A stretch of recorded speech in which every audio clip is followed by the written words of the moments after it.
Hey guys, picture this.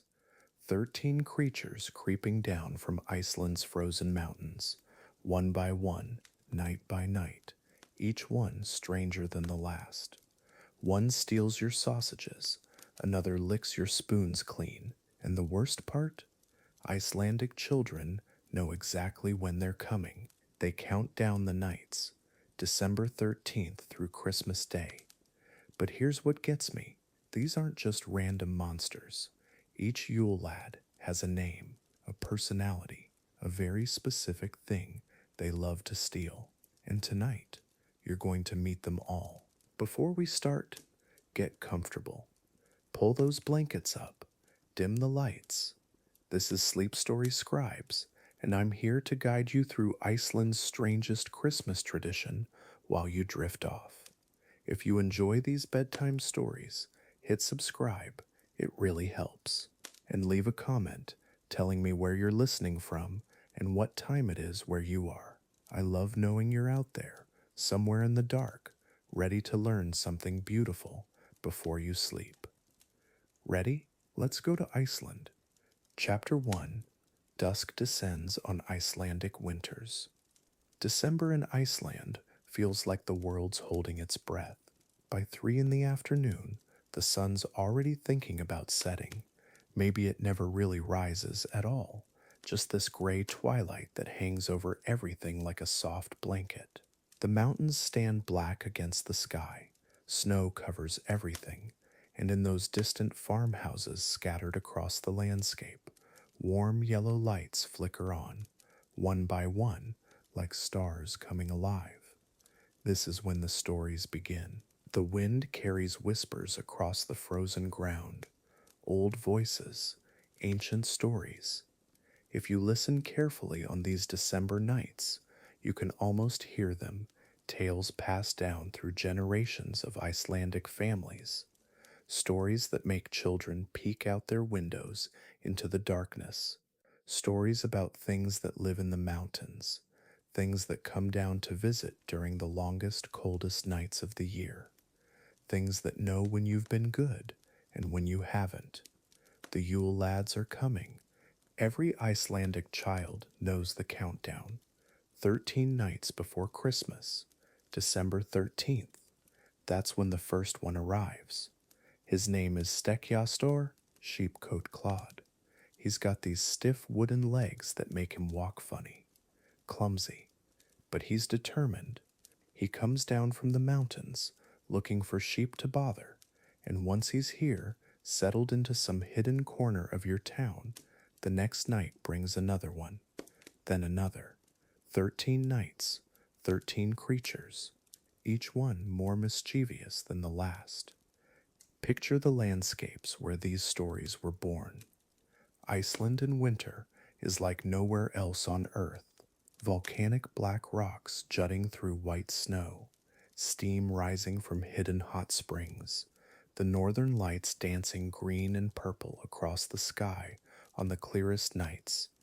And in this stark, beautiful, slightly haunting place, families gather around fires and tell stories about trolls, about creatures who might be knocking around outside right now.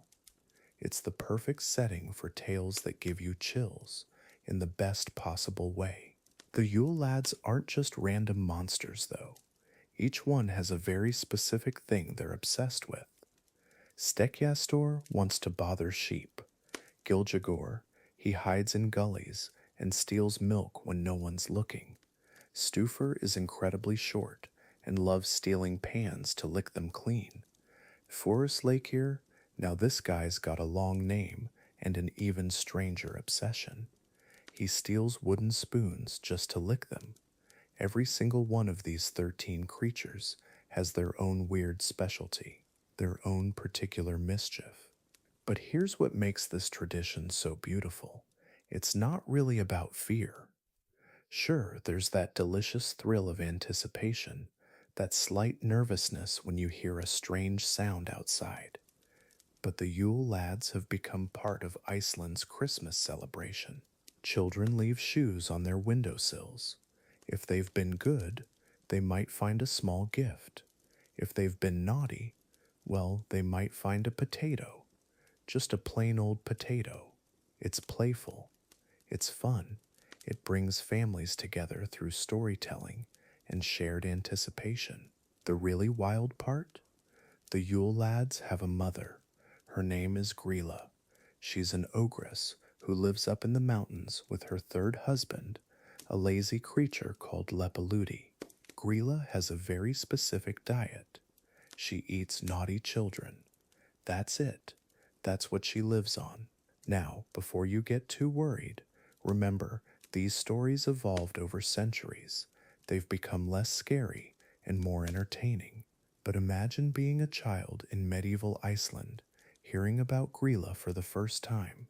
That would definitely make you think twice about misbehaving. And if 13 mischievous trolls and their child-eating mother weren't enough, there's also the Christmas cat. Jólakötturinn. This isn't a cute little house cat. This is a massive, prowling beast that roams the countryside during Christmas time, looking for children who didn't get new clothes for the holidays. If you're not wearing something new on Christmas, the Christmas cat might just eat you up. It sounds terrifying, but it actually served a practical purpose. It encouraged people to finish their weaving and knitting before Christmas. Everyone needed new clothes. These stories shaped Icelandic Christmases for generations. Think about it. In a place where winter nights stretch on forever, where families spent months trapped indoors by snow and storms, storytelling became essential. Entertainment, education, a way to pass down values and keep children engaged during those endless dark months. The Yule Lads gave structure to the Christmas season. They created anticipation. They made every night leading up to Christmas feel special. They turned the countdown into an adventure. Modern Iceland still celebrates the Yule Lads. You can find them on Christmas cards, in children's books, even as decorations in shop windows. But their origin story goes way back to when Iceland was a collection of isolated farms, scattered across a harsh, unforgiving landscape. When survival meant working together, when the long winter nights needed filling with stories and songs and shared traditions, the Yule Lads connected people to their past, to their landscape, to each other. They still do. Tonight, as you settle into sleep, imagine yourself in one of those remote Icelandic farmhouses, snow piled up outside the windows, wind howling across the volcanic landscape, a fire crackling in the hearth, and someone, maybe a grandmother, maybe a parent, beginning to tell the story of the 13 Yule Lads, starting with December 13th, starting with Stekkjastor and his stiff wooden legs, starting the countdown that will take us all the way to Christmas morning.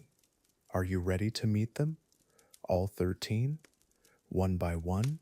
The first snowflakes of December are beginning to fall outside your window, or maybe that's just in your imagination. Either way, Iceland's winter magic is settling over us now.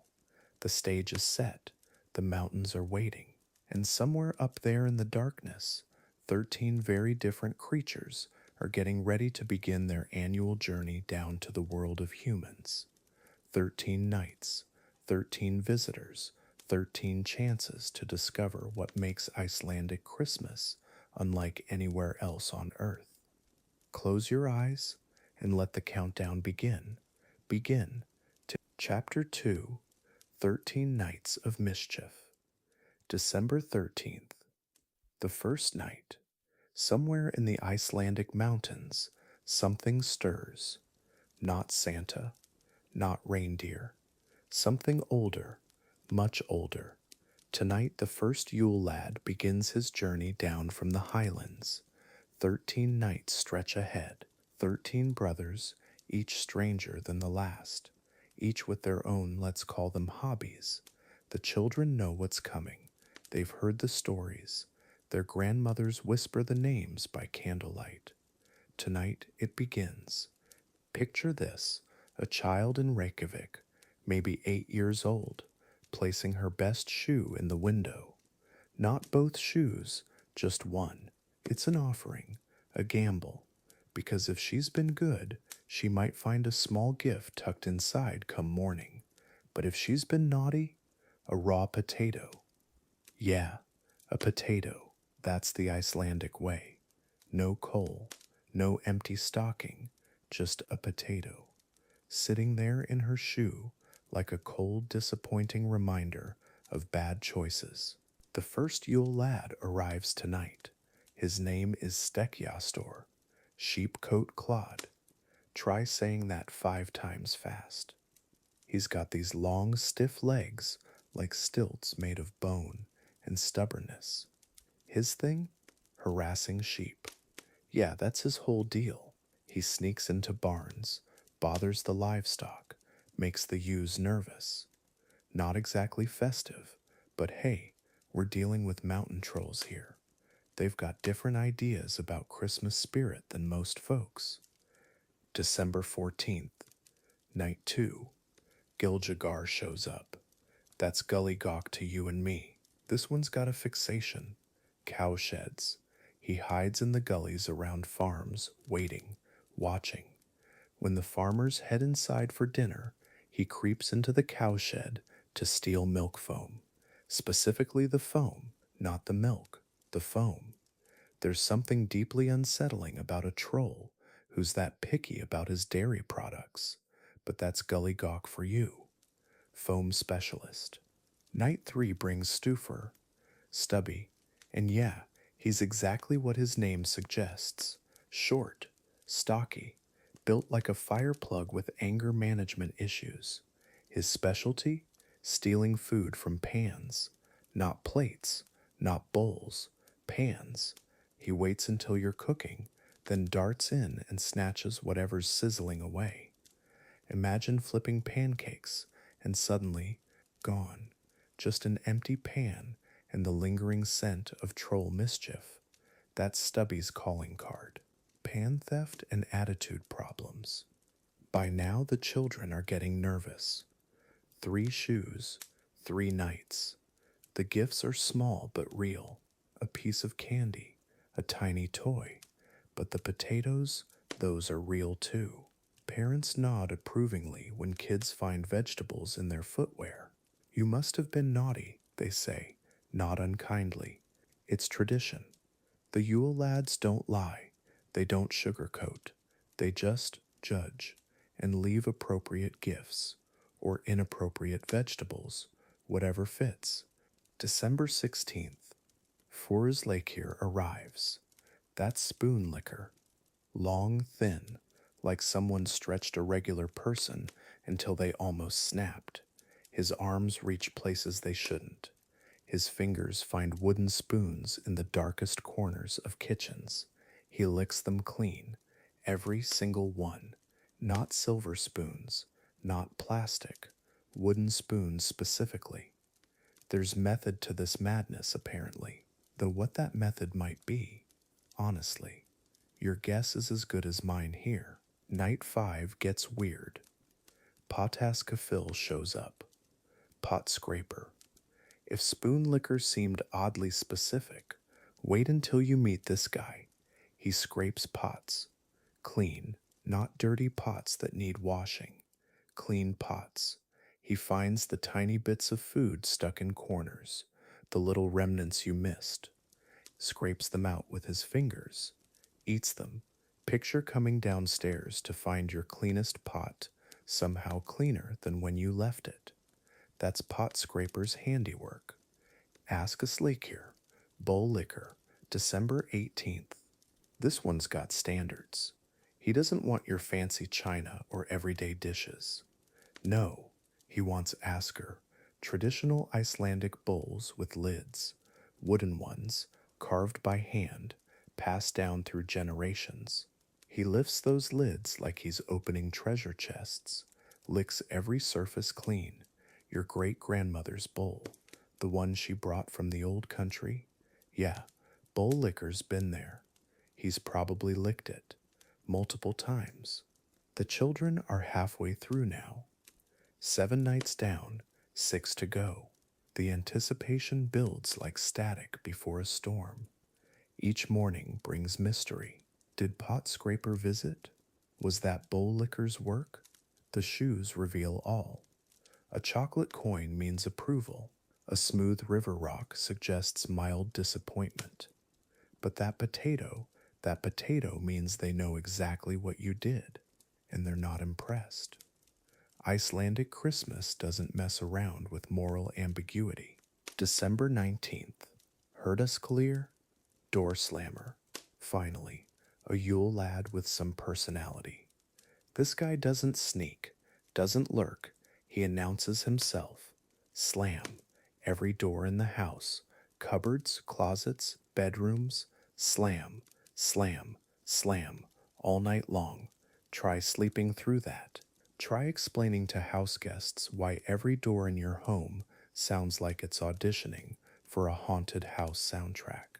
That's Door Slammer's gift to the world. Aggressive interior decorating with sound effects. Night 9 brings Sky Gobbler. Now we're talking about something quintessentially Icelandic. Sky. It's like yogurt's tougher, tangier cousin. This Yule Lad raids your sky supplies. All of them. Doesn't matter if you were saving that container for tomorrow's breakfast or next week's recipe. Gone. Devoured. Sky has zero impulse control when it comes to cultured dairy products. Zero. He's the reason Icelandic families buy backup Sky during Christmas season. Bugna shows up December 21st. Sausage Swiper. Here's where things get seriously inconvenient. This troll has expensive taste. He doesn't want your regular hot dogs or breakfast links. No, he wants the good stuff. The blood sausage hanging from rafters. The smoked meats curing in cold storage. Your Christmas dinner preparations. He's coming for those. Bugna can smell quality sausage from miles away. And what Bugna smells, Bugna steals. 11 nights, 11 Yule Lads. 2 more coming. The children's shoes have told stories. Some nights brought joy, others brought potatoes. But here's what's beautiful about this tradition. It's honest.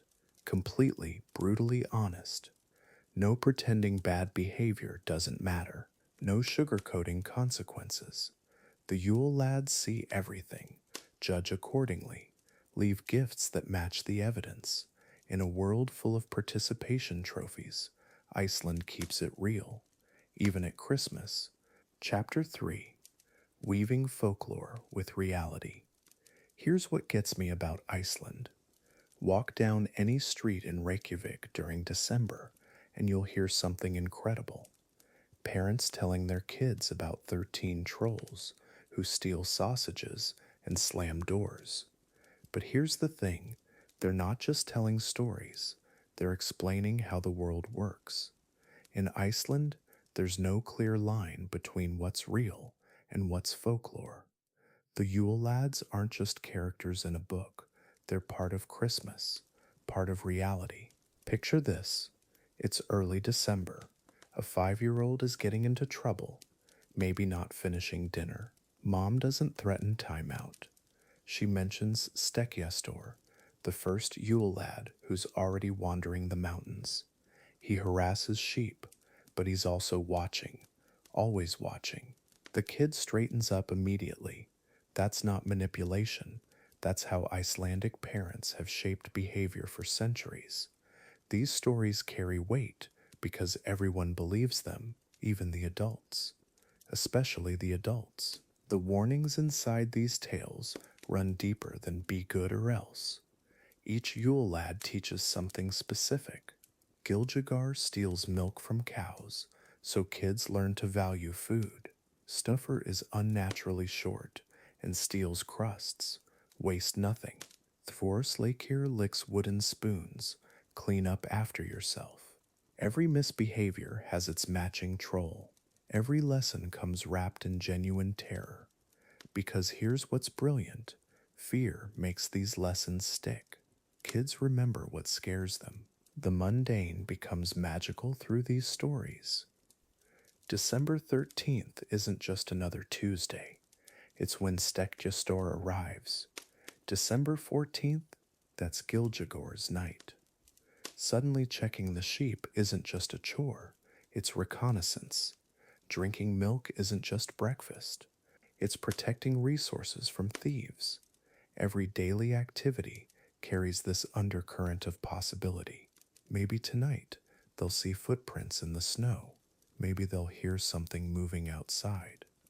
The ordinary world vibrates with hidden meaning. Watch an Icelandic child's face when these stories start. First comes fascination, wide eyes, complete attention. Then understanding dawns. These creatures are coming here, to their house. Tonight, the fascination shifts to something else. Not quite fear, not quite excitement. Something in between. They'll check the windows twice before bed. They'll listen to every sound in the walls. That mix of terror and wonder, that's childhood in Iceland. That's how magic works. The atmosphere these stories create is unlike anywhere else. Walk through Reykjavik in December. There's this electric tension in the air. Kids whispering about which Yule Lad comes next. Parents exchanging knowing looks. Shop windows decorated with troll faces. Everyone's in on it. The whole country becomes this massive collaborative ghost story. But it's not pretend. It's real because everyone agrees it's real. That collective belief transforms everything. This is where culture, history, and folklore crash together. These stories aren't new, they're ancient, passed down through centuries of harsh winters and isolated communities. When your ancestors survived by staying alert, by watching for danger, by working together, you tell stories that teach those same skills. The Yule Lads aren't entertainment, they're cultural DNA. They're how Iceland remembers what matters: vigilance, community, respect for the natural world, all wrapped in mischievous troll stories. Christmas in Iceland hits different because of this. December isn't just about presents and trees, it's about transformation. Ordinary houses become potential targets for supernatural mischief. Regular children become part of an ancient dance between good behavior and otherworldly consequences. Families gather not just to celebrate, but to prepare, to tell the old stories, to watch for signs. Christmas becomes survival training disguised as holiday tradition, and somehow that makes it more magical, not less. Some children handle this better than others. The brave ones start planning how to catch a Yule Lad, how to protect the family's food. They turn terror into adventure. Others retreat, hide under blankets, beg to sleep in their parents' room. Both reactions are normal, both are expected, because these stories are designed to push children just past their comfort zone, to teach them that the world contains mysteries, that safety requires vigilance, that growing up means facing the unknown. The storytelling itself follows patterns, usually happens at bedtime, lights dimmed, outside wind howling, perfect conditions for belief. Parents don't just recite facts, they perform. Voices drop to whispers when describing footsteps. Eyes widen when talking about missing food. Hands gesture toward dark windows. The stories become experiences, shared fears, collective memories in the making. Children will tell these same stories to their own kids someday in exactly the same dramatic way. These tales shape how Icelandic children see the world. Reality becomes layered. Surface level, normal life. Underneath, possibilities. Magic, danger, wonder. They learn to pay attention, to notice when milk goes missing, to listen for unusual sounds, to respect forces beyond their understanding. This isn't superstition, this is wisdom, the ability to live with mystery, to find meaning in everyday events, to stay alert without becoming paralyzed. Skills their Viking ancestors needed to survive. The beauty is how fear and delight intertwine. Yes, the Yule Lads are scary, but they're also funny, bumbling, almost pathetic sometimes. Askasleeker licks bowls clean, but he's just hungry. Herdhaskaleer slams doors, but only when people are trying to sleep. They're terrifying and ridiculous simultaneously. Children learn that scary things can also be silly, that monsters have motivations, that even supernatural threats can be understood, managed, maybe even outsmarted. The community aspect amplifies everything. It's not just your family telling these stories, it's every family. Your classmates are living through the same countdown. Your neighbors are checking their windows too. The mailman mentions seeing footprints. The baker warns about missing pastries. Everyone participates in the collective fiction. Or is it fiction? When an entire society agrees something is real, when does folklore become fact? When does imagination become truth? Iceland blurs those lines intentionally.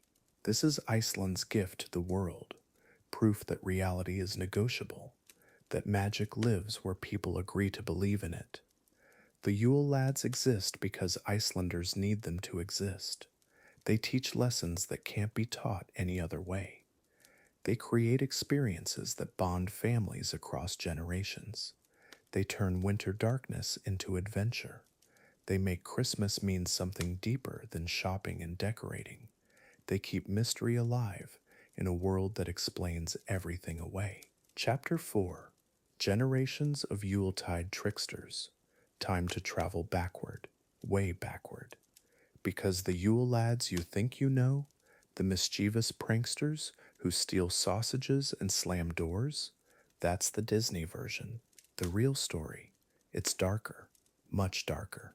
We're talking centuries of evolution here, from bone-chilling terror to beloved Christmas tradition. And the journey between those 2 points? It's fascinating, it's brutal, and it shows you just how much a culture can transform its own nightmares into something almost sweet. Picture medieval Iceland. Harsh winters, isolated farms scattered across volcanic fields, and in this landscape, stories spread of mountain dwellers who came down during the darkest nights, not for gifts, not for joy, for violence. These weren't the bumbling characters you see on Christmas cards today. They were raiders, killers.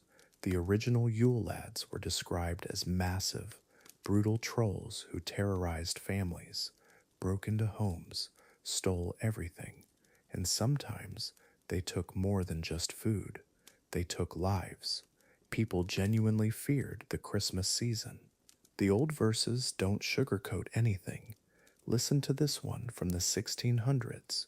Stekiastor comes stalking with his stiff peg legs, calls to the ewes in the pen, chases them down for their meat. That's the gentle version. Other poems describe them ripping apart livestock, breaking bones, drinking blood. These weren't pranks. This was slaughter, and the language, God. The Icelandic makes it sound even more menacing. Every consonant cluster grinding like ice over stone. You can practically hear the fear in the words themselves. Imagine being a child in 17th century Iceland. Your parents whisper about the Yule Lads coming, not bringing presents, bringing death. Sheep disappearing in the night, strange footprints in the snow. And then Christmas arrives, and you're supposed to be joyful? No way. December was terror season. Families would board up windows, hide their animals. Some wouldn't even celebrate Christmas at all. They'd just survive it. Wait for the lads to go back to their mountain caves. The holiday season was literally something to endure, not enjoy. Here's where the Icelandic language gets interesting. The names themselves evolved. Stekkjastor originally meant stake piercer.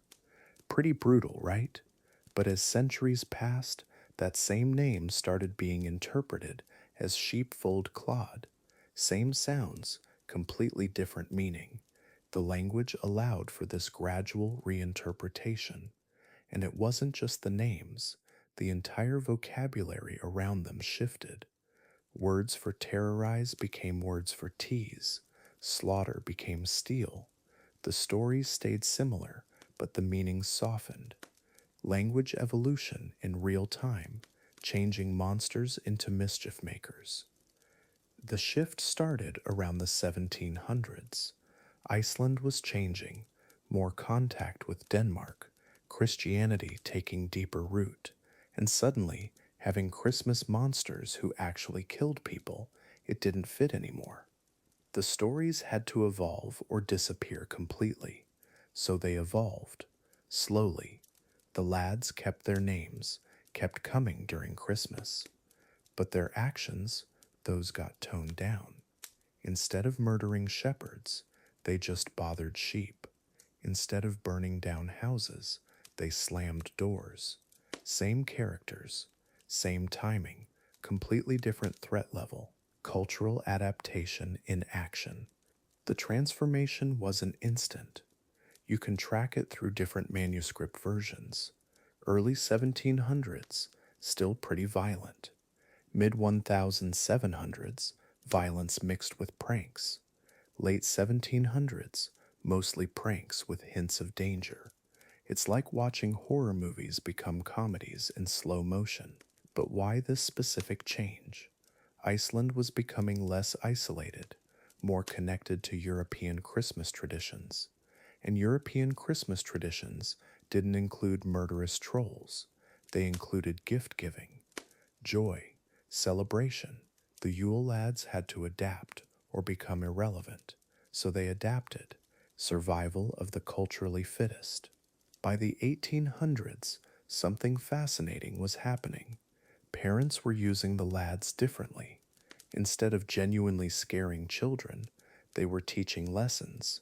Hurdaskolier slams doors when you don't close them properly. Askolier licks bowls when you don't clean up. The fear element was still there, but now it had purpose beyond just terror. The lads became behavioral tools, cautionary tales with specific applications. And kids, they started anticipating them. Not with dread, but with nervous excitement. That's when you know a cultural shift is complete. When monsters become, well, not friends exactly, but not enemies either. The real pivot point came in the mid 1800s. That's when someone made a crucial decision. The Yule Lads needed individual personalities. Not just 13 scary mountain trolls, but 13 distinct characters with specific quirks, specific obsessions, specific ways of being troublesome. Glugagir peeks through windows. Gottifur sniffs out holiday bread. Suddenly, they weren't a terrifying collective. They were individuals. Weird individuals. Annoying individuals. But individuals nonetheless. And once they had personalities, people could relate to them. Even like them. In a strange way. The late 1800s brought the biggest change yet.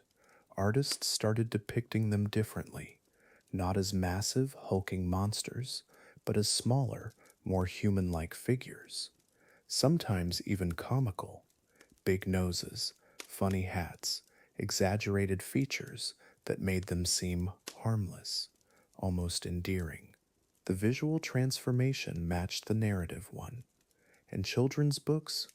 God. Children's books changed everything. When you draw something in a children's book, you automatically make it less threatening. The Yule Lads went from nightmare fuel to picture book characters. Same names, same stories, completely different vibe. Modern versions barely resemble their ancestors.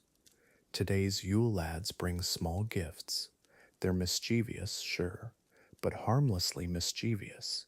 They steal food instead of killing for it. They make noise instead of destruction. They're annoying rather than terrifying. And kids love them now. Look forward to their visits. Count down the days. The complete opposite of the medieval response. What used to herald violence now brings anticipation. What used to mean death now means presence. It's one of the most dramatic folklore transformations in human history. Why did Iceland need this transformation? Because cultures need their darkness, but they also need their light. The lads represented the harsh reality of Icelandic winters, the genuine danger, the isolation, the fear. But as Iceland became safer, more connected, more prosperous, that fear became unnecessary, counterproductive even. So the culture kept what worked, the excitement, the tradition, the Christmas connection, and discarded what didn't, the violence, the terror, the genuine threat. It's cultural evolution at its finest, keeping the essence while changing everything else. The transformation from marauders to beloved figures represents something deeper than just folklore evolution. It shows how humans can rewrite their own nightmares, take something that genuinely terrified their ancestors and make it joyful, comforting, even. The Yule Lads today still embody wildness, still represent the untamed forces of winter, still remind people that nature isn't completely controllable. But now they do it playfully, safely. They've become a way to experience danger without actual danger, controlled chaos, managed mischief. It's psychological genius, really. From bone crushing trolls to Christmas icons, from genuine terror to gentle mischief, from stories parents used to scare children into submission to traditions children beg to hear again. The Yule Lad's evolution mirrors Iceland itself. Harsh origins, gradual softening, ultimate transformation into something beautiful. The old verses are still there, still preserved in manuscripts, still telling their violent tales, but now they're curiosities, historical artifacts. The lads themselves, they've moved on. They've become what their culture needed them to become, and that might be the most magical transformation of all. Chapter 5. The Mother of Mayhem. Grýla, deep in Iceland's mountains, where winter wind howls through black volcanic rock, there's a cave, and in that cave lives something ancient, something that makes grown adults check their doors twice before bed. Her name is Grýla. She's the mother of those 13 Yule lads we've been talking about. But here's the thing, compared to Mom, those boys are absolute angels. Because Grýla, she doesn't just steal your food or slam your doors. She steals children. Picture this. You're a kid in medieval Iceland. Winter's coming, which means months of darkness, howling wind, and temperatures that'll freeze your breath solid. Your parents gather everyone close to the fire. Time for stories. But these aren't fairy tales with happy endings. These are warnings about the ogress who lives in the mountains, who comes down when the snow gets deep, who has a very specific appetite. She only eats children. The naughty ones, they say. But how naughty is naughty enough? The old stories describe Grýla in ways that'll stick with you. She's massive, taller than 3 men standing on each other's shoulders. Her hands end in claws that can shred through wooden doors like paper. Her eyes glow in the dark. But here's what really gets me. She doesn't just hunt randomly. She has a system. Grýla knows which children have been bad. She keeps a list. Sound familiar? Yeah, long before Santa was checking his list twice, Grýla was already taking names. She lives in a cave system deep in the Dimmaborgir lava fields. These aren't cozy little caverns. We're talking about twisted black rock formations that look like they were carved by nightmares. The locals call it the Dark Fortress. Even today, with GPS and hiking gear, people get lost in there. Now imagine being a medieval Icelander, walking through that landscape in December, complete darkness, wind that cuts through your clothes, and knowing she's somewhere in those rocks, listening for footsteps. But Grýla isn't just some random monster. She's a mother, and like any mom, she's got opinions about how kids should behave. The difference is, her parenting philosophy involves a very large cooking pot. According to the old stories, she comes down from the mountains during Advent. That's the 4 weeks before Christmas, the darkest time of the Icelandic year. She's looking for ingredients, specifically children who've been lying to their parents, stealing food, fighting with their siblings. Normal kid stuff that suddenly becomes terrifying. Here's where it gets really interesting. Grýla has a husband. His name is Lepaludi, and honestly, he's kind of pathetic compared to her. While Grýla's out hunting children, Lepaludi just sits in the cave. He's lazy, cowardly. The stories describe him as weak and useless, which tells you something about Icelandic culture back then. The scary parent wasn't the father figure, it was mom. She's the one who made the rules. She's the one who enforced them. Dad, he just stayed home and tried not to get in her way. The Christmas cat? Oh, we can't talk about Grýla without mentioning her pet. This isn't some cuddly house cat. This is a monster the size of a small building, with glowing eyes and claws that can slash through stone. The Christmas cat has one job. During the 12 days of Christmas, it roams Iceland looking for children who didn't get new clothes for the holiday. Not because their parents forgot, because they weren't good enough to deserve them. And when it finds those kids, well, let's just say the cat gets fed. Think about what this means for a kid in medieval Iceland. Your family's poor, like really poor. New clothes for Christmas? That's a luxury most families can't afford. But now you've got to worry about being eaten by a giant cat because you're wearing the same wool sweater you had last year. It's psychological warfare disguised as folklore. Be good, or monsters will eat you. Work hard, or you won't survive winter. The stories weren't just entertainment, they were survival manuals wrapped in nightmares. But here's what fascinates me about Grýla. She's not just random evil, she's got rules, standards. She only takes the truly naughty children, the ones who've had multiple warnings, the ones who keep acting up even when they know better. In a weird way, she's fair. Terrifying, yes, but fair. She gives kids chances to change their behavior. It's only when they refuse to listen that she comes for them, which is probably why these stories survived for so long. Parents could point to them and say, "See, I'm not the bad guy here." The cooking pot is always mentioned in the old stories. It's enormous, big enough to cook a whole child, maybe two if they're small. Grýla keeps it bubbling in her cave all winter long, just waiting. The water's always hot, always ready, and she's got recipes apparently, different ways to prepare naughty children depending on what they did wrong. Liars get boiled one way, thieves get seasoned differently. It's systematic, professional, like she's been perfecting her craft for centuries, which according to the stories, she has. Now, you might think these stories would traumatize kids, and maybe they did, but they also served a purpose. Iceland in medieval times was brutal.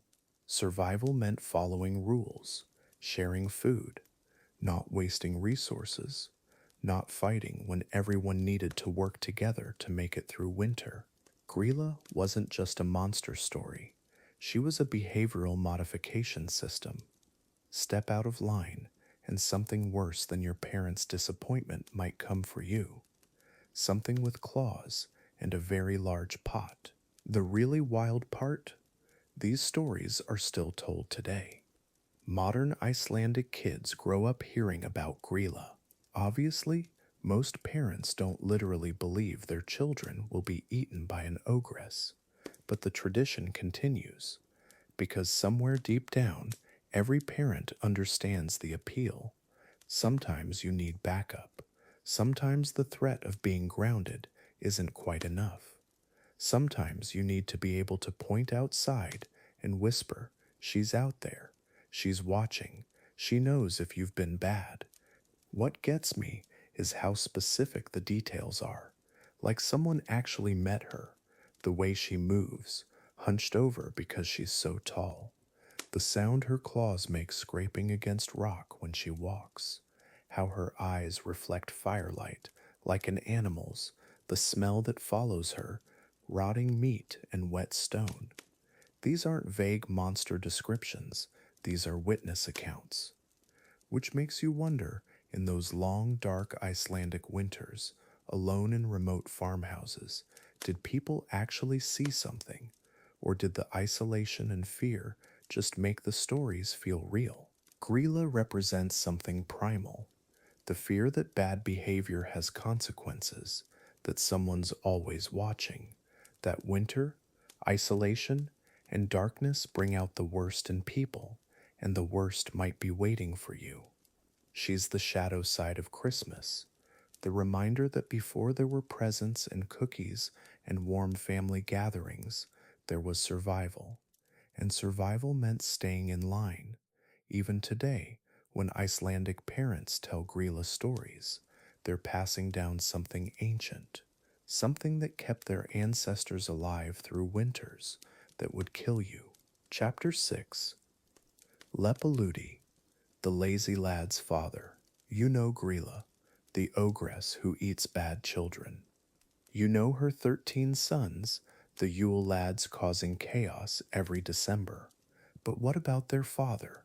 Lepaludi gets maybe 2 sentences in most Icelandic folklore books. He's the forgotten parent, the one who just sits there while his wife terrorizes the countryside and his sons steal sausages. Tonight we're changing that, because Lepaludi's story, it's actually kind of fascinating in the most passive, underwhelming way possible. Picture this family dynamic. Grýla's this massive, terrifying ogress who collects children in her sack. 13 unruly troll sons running wild across Iceland every Christmas. And then there's Dad. Lepaludi literally translates to something like raggedy old man or tattered fellow. While his family's out terrorizing villages, he's probably napping. The old Icelandic texts barely mention him. When they do, it's usually just, yeah, and there's this guy too. He exists. That's about it. But that tells us something interesting. His name gives away everything. Lepaludi. Leparu means tattered, worn out, useless, the kind of cloth you'd use to clean up spills. And his sons, they call them the Yule Lads, partly because of him. They're not really his boys anymore. They're Grýla's children. She raised them. She taught them their tricks. Dad was somewhere else, emotionally absent, doesn't begin to cover it. He's like that parent who checks out completely, just sitting in his corner while chaos erupts around him. The few folk tales that actually describe Lepaludi paint this picture of total apathy. Grýla's out hunting children, grinding their bones, making stew.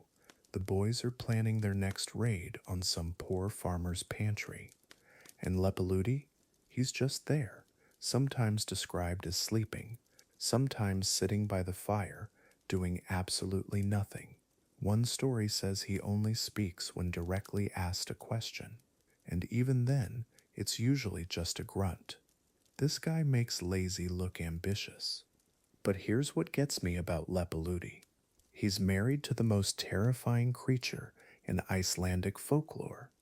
Grýla could snap him in half without thinking about it.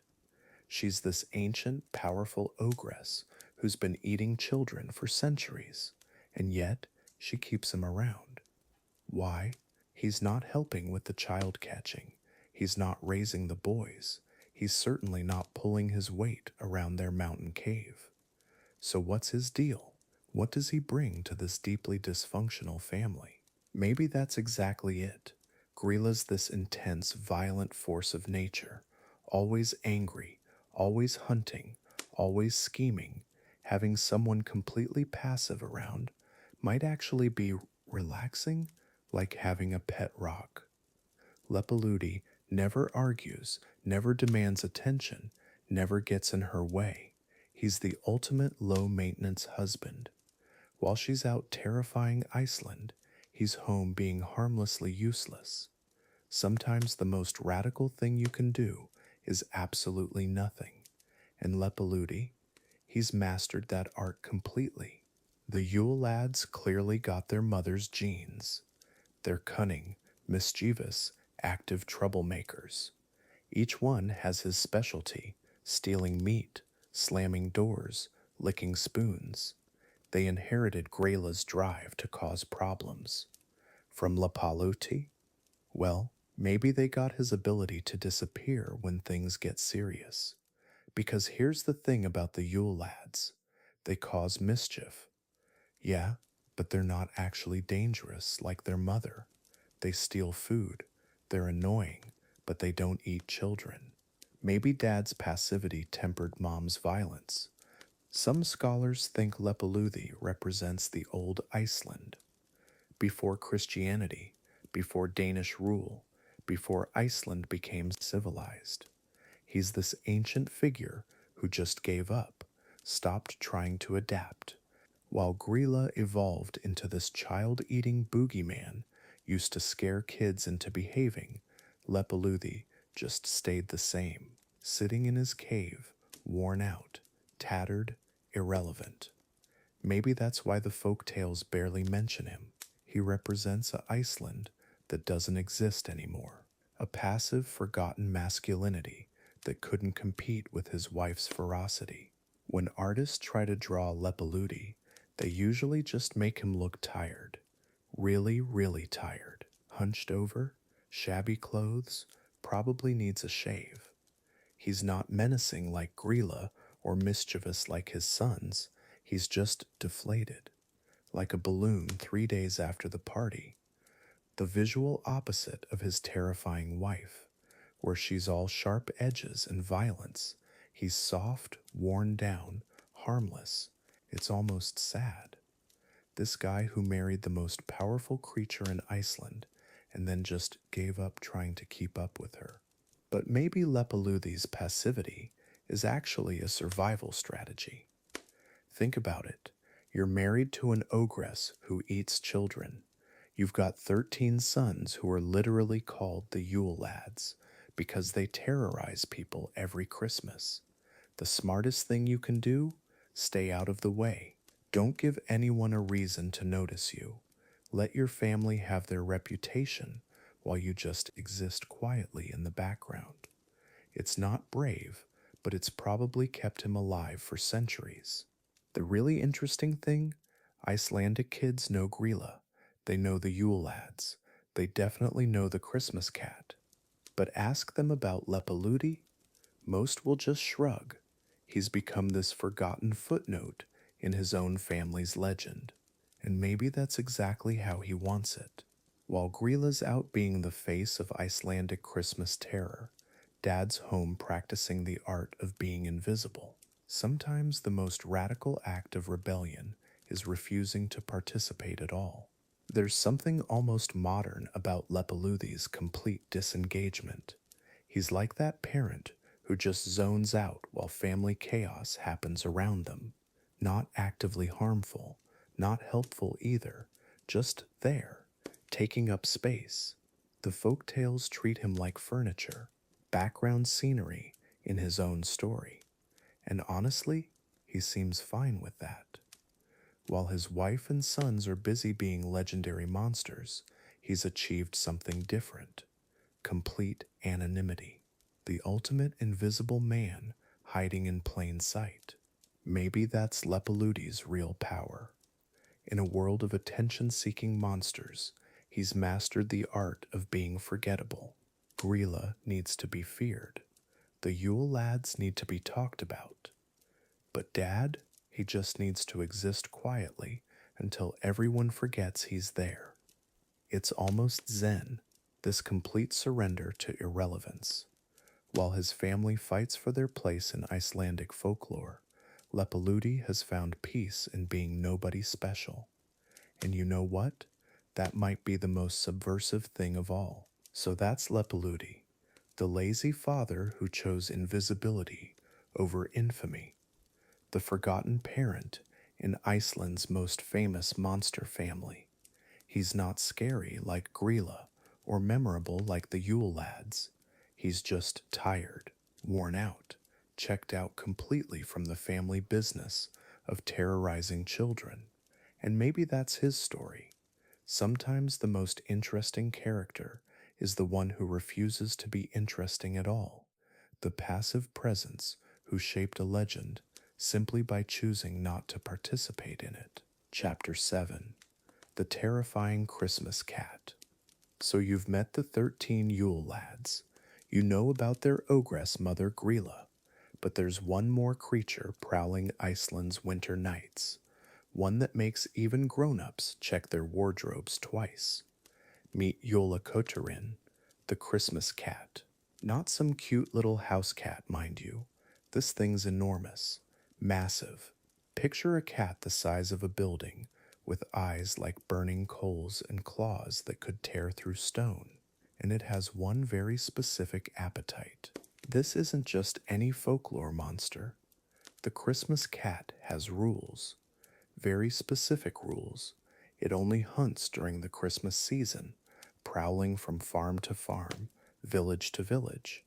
And here's the thing that made every Icelandic child's blood run cold. It doesn't just eat anyone. And no, this cat has standards. It specifically targets people who didn't receive new clothes before Christmas Eve. New socks, new sweater, new mittens, something. Anything. If you're wearing the same old rags, your dinner. Picture this massive feline stalking through the snow. Its paws don't make a sound, despite being the size of wagon wheels. Those glowing eyes scan every window, every doorway, searching for its prey. The Christmas cat can smell poverty from miles away. It knows who's been forgotten, who didn't get that new pair of mittens or fresh wool socks. And when it finds you, well, let's just say Christmas morning would be very quiet in that household. Now you might think this is just a cruel story designed to scare children. But wait, there's something deeper here.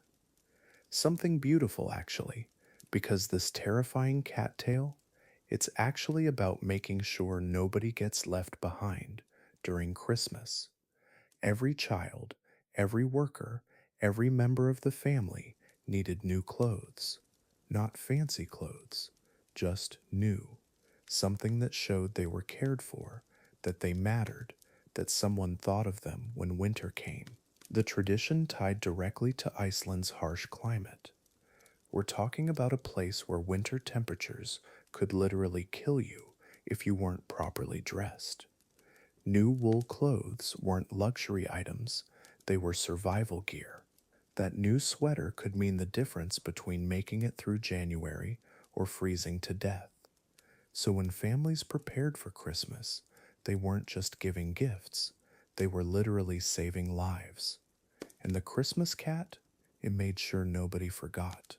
Here's where it gets really interesting, though. The Christmas cat didn't just hunt random poor people. It specifically went after the lazy ones.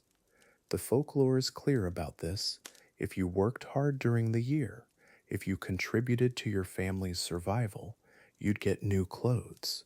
The cat was actually punishing people who didn't pull their weight. Mothers would tell their children, work hard spinning wool, or the Christmas cat will get you. Suddenly that tedious winter work had life or death stakes.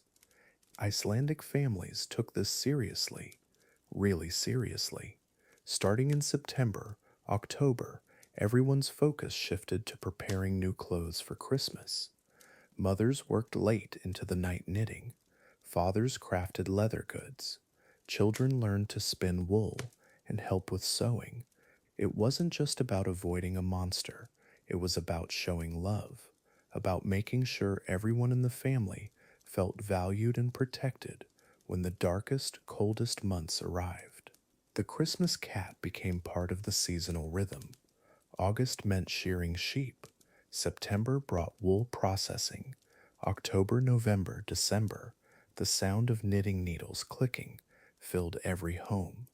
And Christmas Eve, that was inspection time. Everyone put on their new clothes, and families breathed a collective sigh of relief.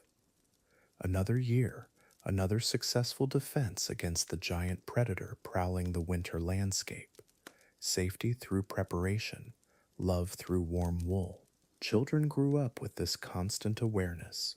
The Christmas cat wasn't just a bedtime story, it was a genuine fear that shaped their entire year. Kids who complained about helping with wool work got reminded real quick. Keep complaining and you won't get new mittens. And you know what happens then? It created this culture of contribution, where even the smallest family member understood their role in collective survival. But here's what's beautiful about this tradition.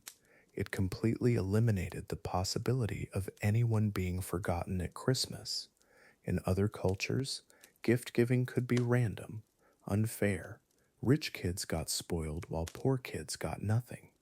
But the Christmas cat? It made new clothes mandatory for survival.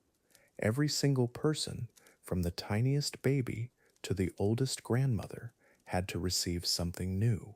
The monster democratized Christmas gift giving through sheer terror. The folklore even extended to visitors and workers. If someone showed up at your door on Christmas Eve without new clothes, you were expected to provide something: a scarf, socks, anything. Because if the Christmas cat found them at your house and ate them, well, that was partly on you. This created a social safety net where communities looked out for each other. The giant predator cat accidentally built one of the most inclusive Christmas traditions ever. Modern Icelanders still reference the Christmas cat, though thankfully most don't actually fear being eaten anymore. But the tradition stuck. New clothes at Christmas remain important. Parents still make sure kids get something to wear, even if it's just new pajamas or fresh socks. The practical wisdom embedded in this terrifying folklore: stay warm, work hard, take care of everyone. That wisdom survived long after people stopped believing in giant man-eating cats. What strikes me about the Christmas cat is how it transformed fear into love. Yes, it was scary, absolutely terrifying, actually. But that fear motivated generations of families to care for each other in tangible ways, to literally keep each other alive through harsh winters.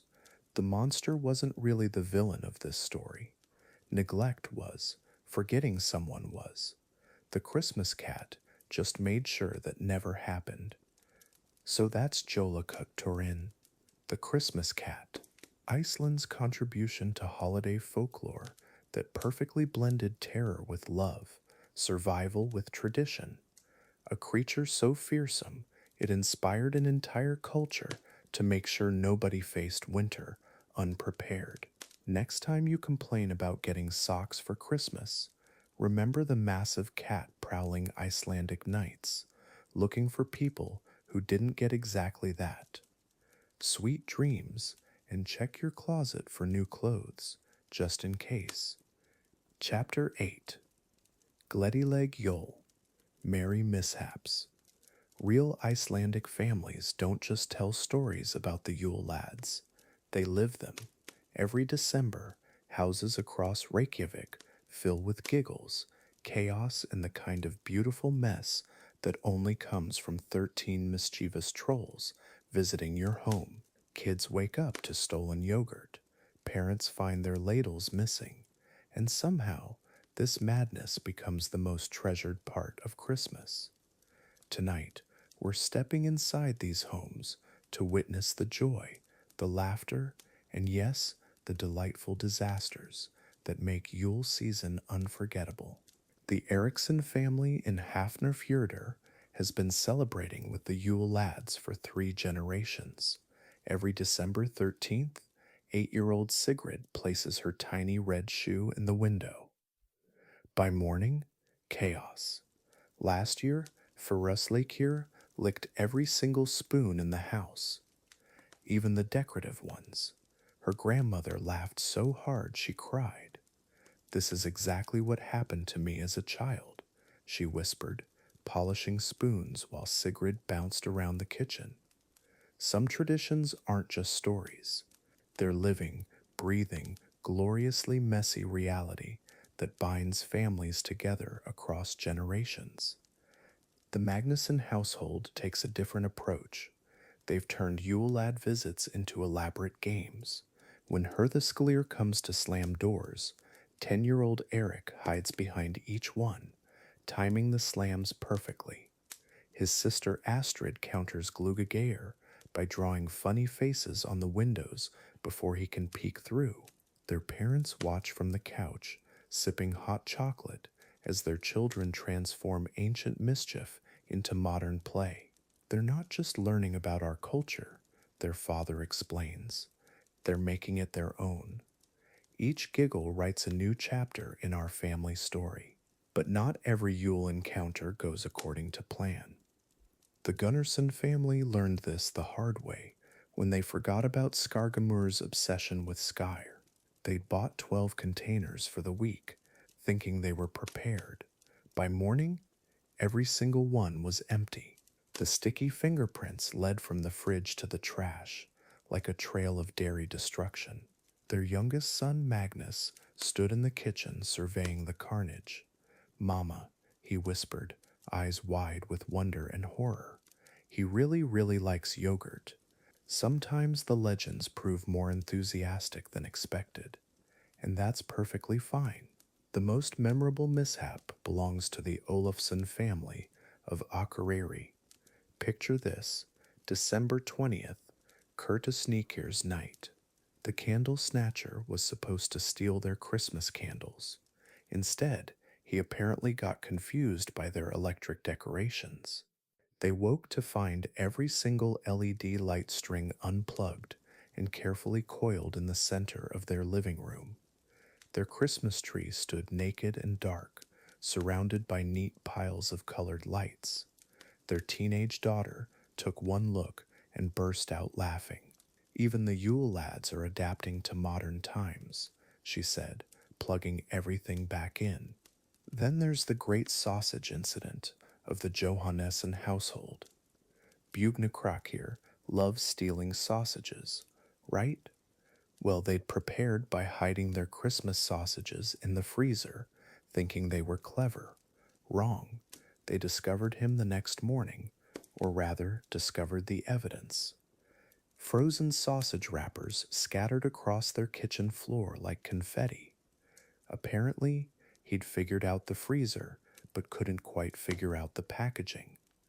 Their father stood there in his pajamas, holding an empty sausage wrapper, shaking his head. "He's more determined than I gave him credit for." Respect where respect is due. The chaos extends beyond individual families. Entire neighborhoods get involved. The residents of Vesterberg organize informal competitions whose house suffers the most creative Yule Lad mischief. Last December, the Sigurdsson family won when Stufur somehow managed to lick every pot in their house clean, including the decorative ones they never use. Their neighbors gathered on the street Christmas morning, examining the evidence, awarding points for creativity and thoroughness. Kids ran between houses, comparing their own Yule encounters. What started as ancient folklore had become community celebration, binding neighbors together through shared, delicious chaos. But here's what strikes you most about these families: the genuine joy. Watch a mother discover her mixing bowls licked clean by Ask a Sleeker, and you'll see her face light up like Christmas morning. Listen to a father explain to his confused 5-year-old why all their wooden spoons taste funny, and you'll hear pride in his voice. These aren't just pranks or legends or quaint cultural practices, they're connection points. Moments where ancient Iceland meets modern living rooms, where grandparents' childhood memories become their grandchildren's Christmas magic. The joy isn't despite the chaos, the joy is the chaos. Children approach Yule season with fascinating strategies. Some, like little Helga Eriksdottir, leave decoy items, fake sausages for Bugna Krakir, old spoons for Thorslakir. She's 6 years old and already outsmarting ancient trolls.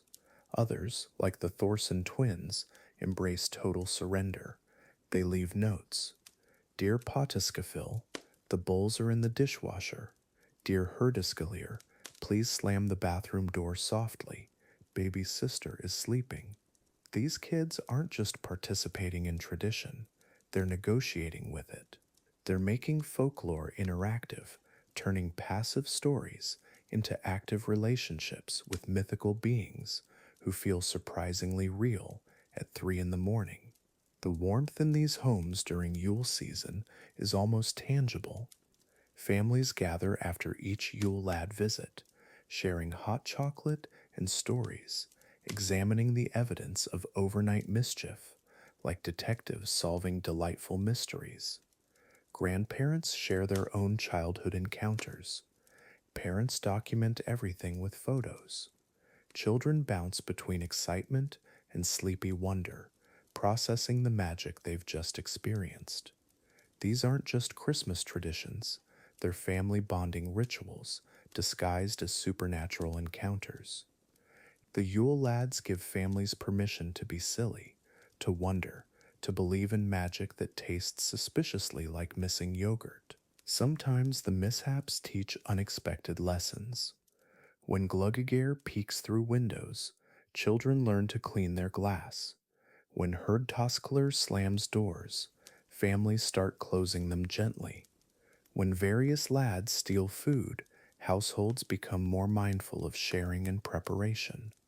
The Yule Lads are teaching my children responsibility, explains Reykjavik mother Sigurlina Eriksdottir. But they don't realize they're learning. They think they're just playing with magical creatures. Sneaky educational value hidden inside pure entertainment. Ancient Icelandic parenting wisdom disguised as troll encounters. Sometimes the best lessons come from the most unexpected teachers. The beauty lies in how effortlessly chaos becomes comfort. Families don't stress about Yule Lad visits, they anticipate them. Children don't fear the mischief, they plan for it. Parents don't clean up the mess with frustration, they clean up with smiles, already planning next year's preparations. This is controlled chaos, scheduled mayhem, organized magic that brings families together instead of driving them apart. In a world where so much feels uncertain, there's deep comfort in knowing that every December, 13 familiar troublemakers will visit your home and make everything wonderfully, predictably unpredictable. Watch Icelandic families during Yule season, and you'll understand something profound about tradition. It's not about perfect preservation of ancient customs. It's about letting those customs live, breathe, and adapt to modern life, while keeping their essential spirit intact. The Yule Lads haven't stayed frozen in medieval Iceland. They've grown with their families, learned new tricks, adapted to contemporary homes. They steal yogurt from fridges, get confused by LED lights, leave evidence in dishwashers. Their ancient magic living comfortably in contemporary chaos. And somehow that makes them more magical, not less. Glettaleg Yule. Merry Christmas. These two words capture everything we've witnessed tonight: the joy that comes from embracing beautiful chaos, the merriment found in shared mischief, the deep warmth of families bound together by ancient stories, made new each December. The Yule Lads bring more than just overnight pranks. They bring permission to laugh, to wonder, to find magic in missing food and licked spoons. They remind us that sometimes the best family traditions are the ones that turn your house upside down and fill it with laughter while they do it. Sleep well, knowing somewhere in Iceland, 13 trolls are making families smile. Chapter 9: Food and Fables, a Yule Feast. The smell hits you first: smoke and salt, and something ancient. Walking into an Icelandic home on December 24th, it's like stepping into a story that's been cooking for 1,000 years. That's hangikjöt, you're smelling. Smoked lamb, been hanging in the rafters since autumn, getting ready for this exact moment. But here's what gets me about Icelandic Christmas food. Every single dish has a tale attached. Every recipe carries folklore. The feast isn't just dinner, it's storytelling you can taste. Hangikjöt isn't just smoked lamb, it's survival made delicious. Back when Iceland meant months of darkness and howling winds, families would slaughter their sheep in autumn, smoke the meat over birch wood, and dried sheep dung. Yeah, sheep dung. Sounds gross, but it gives this incredibly mild, sweet flavor. The smoking process could take weeks. And when Christmas Eve arrived, that meat was literally life. Tender, salty, rich with fat, carved thin, and served with potatoes and bechamel sauce. Still the centerpiece of every Icelandic Christmas table today. Picture this Christmas table: candles flickering, steam rising from platters, the hangikjöts carved and waiting. But surrounding it, this is where things get interesting. Lafabrauð, leaf bread. These impossibly thin sheets of dough, rolled paper thin, then cut with intricate patterns. Leaves, flowers, geometric designs. Each family has their own patterns passed down through generations. Fried quickly in hot oil until they puff and crisp. They look like edible snowflakes. And making them, that's where the real tradition lives. Grandmothers teaching granddaughters. Hours of rolling, cutting, frying together. The lafabrauð making starts weeks before Christmas. Extended families gather in kitchens. 3 generations working together. Rolling pins flying, knives carving delicate patterns. And here's where it gets beautiful. Everyone has their own signature design. Great-grandmother's roses, mother's geometric diamonds, little kids learning to cut wobbly hearts. They're talking while they work, gossiping, sharing family stories. The bread is just the excuse. What they're really making is memory, connection, and by Christmas Eve, they've got these gorgeous piles of golden, crispy art to share. Then there's Kleiner, twisted donuts, but not like American donuts. These are more like sweet pretzels. Twisted into figure eights, fried until golden, dusted with sugar. They show up everywhere during Christmas season. Coffee shops, kitchen tables, gift boxes. The dough is simple: flour, sugar, butter, cardamom. That cardamom is crucial. It's what makes them taste like Christmas, and they're perfect with coffee on those long, dark December afternoons. When it's 3 o'clock and already getting dark outside, and you need something sweet to keep the winter blues away. Now here's where Icelandic Christmas gets, let's call it, adventurous. Hakarl, fermented shark. Yes, shark that's been buried underground for months to make it edible. It smells like concentrated ammonia and tastes like, well, imagine the ocean's basement. Most tourists can't handle it, but for Icelanders, it's tradition, usually served with brennivín, the local schnapps, to help it go down. And at Christmas, when the Yule Lads are prowling around, eating something this intense feels like armor against the supernatural. Food as protection, food as courage. Brennivinn deserves its own moment. Iceland's signature schnapps, clear caraway flavored, nicknamed Black Death because of the black label.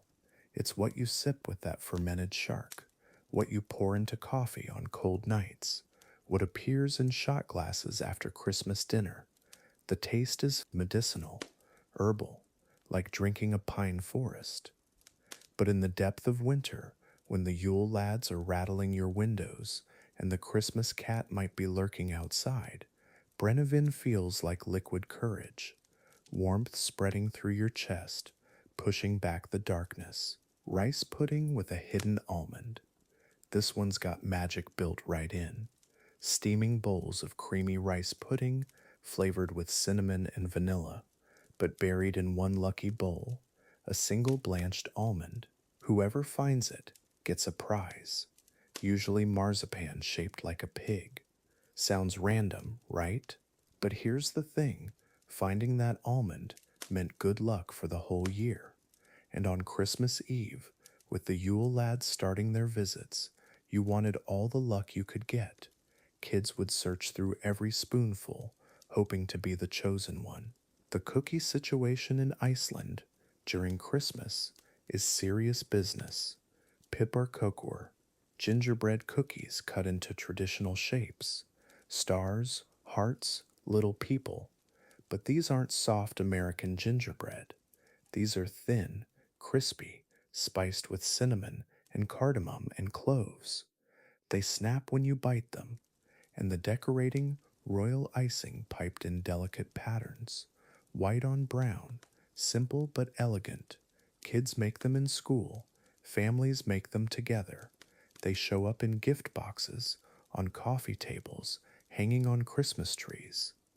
Edible ornaments that taste like childhood. Here's where food and folklore start dancing together. Each Yule Lad has his own food obsession, right? Stekkjastor wants to drink milk from the ewes. Giljagar steals milk from the dairy. Thvorslakir licks wooden spoons clean. So Icelandic families, they'd actually leave specific foods out, not to feed these creatures, but to distract them. A bowl of porridge might keep Askaslakir busy, licking the bowl instead of bothering the family. Strategic feeding. The Christmas feast wasn't just about celebration. It was about negotiation with the supernatural.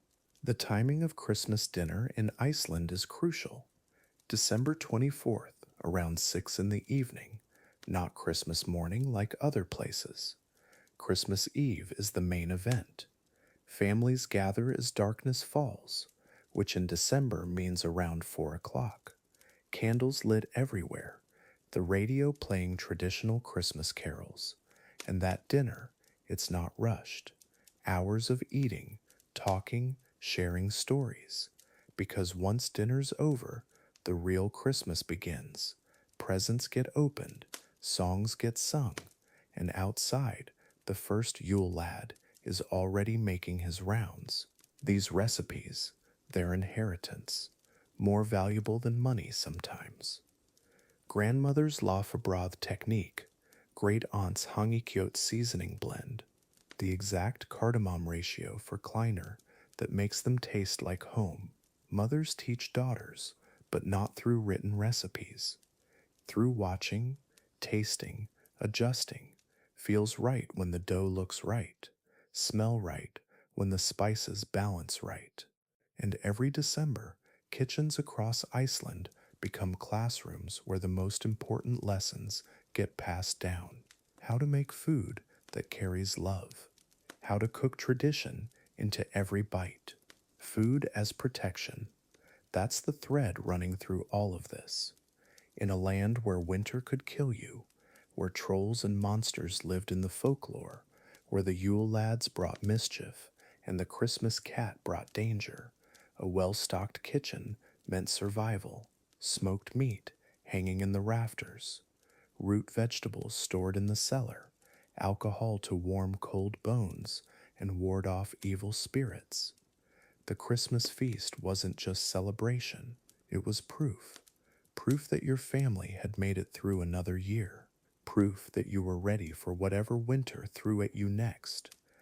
So when you see that Icelandic Christmas table, the smoking lamb, the delicate leaf bread, the twisted donuts, the rice pudding with its hidden prize, you're not just seeing dinner, you're seeing centuries of survival, tradition, and story woven together. Every dish connects to folklore, every flavor carries memory, and as families gather around that table on December 24th, sharing food and tales, they're doing something ancient, something powerful. They're keeping the stories alive, one delicious bite at a time. Chapter 10: Gifts, Giggles, and Gratitude. The 13th night arrives, December 24th. Every Yule Lad has made their visit. Every pocket's been picked, every sausage stolen, every door slammed shut. But here's what most people miss about this tradition. It's not just about the mischief, it's about the gifts that come after.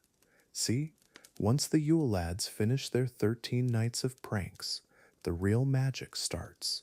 Icelandic families spend weeks preparing, hand knitting warm socks, carving wooden toys by candlelight, each gift carrying something the Yule Lads couldn't steal: love. Picture this: December mornings in Reykjavik, snow falling soft against windows, mothers sitting by the fire, knitting needles clicking rhythmically, creating mittens, scarves, thick woolen socks, each stitch a prayer against the cold, each row a promise that their children will stay warm. The yarn comes in deep blues and forest greens, colors that match the northern lights dancing overhead. These aren't store-bought gifts.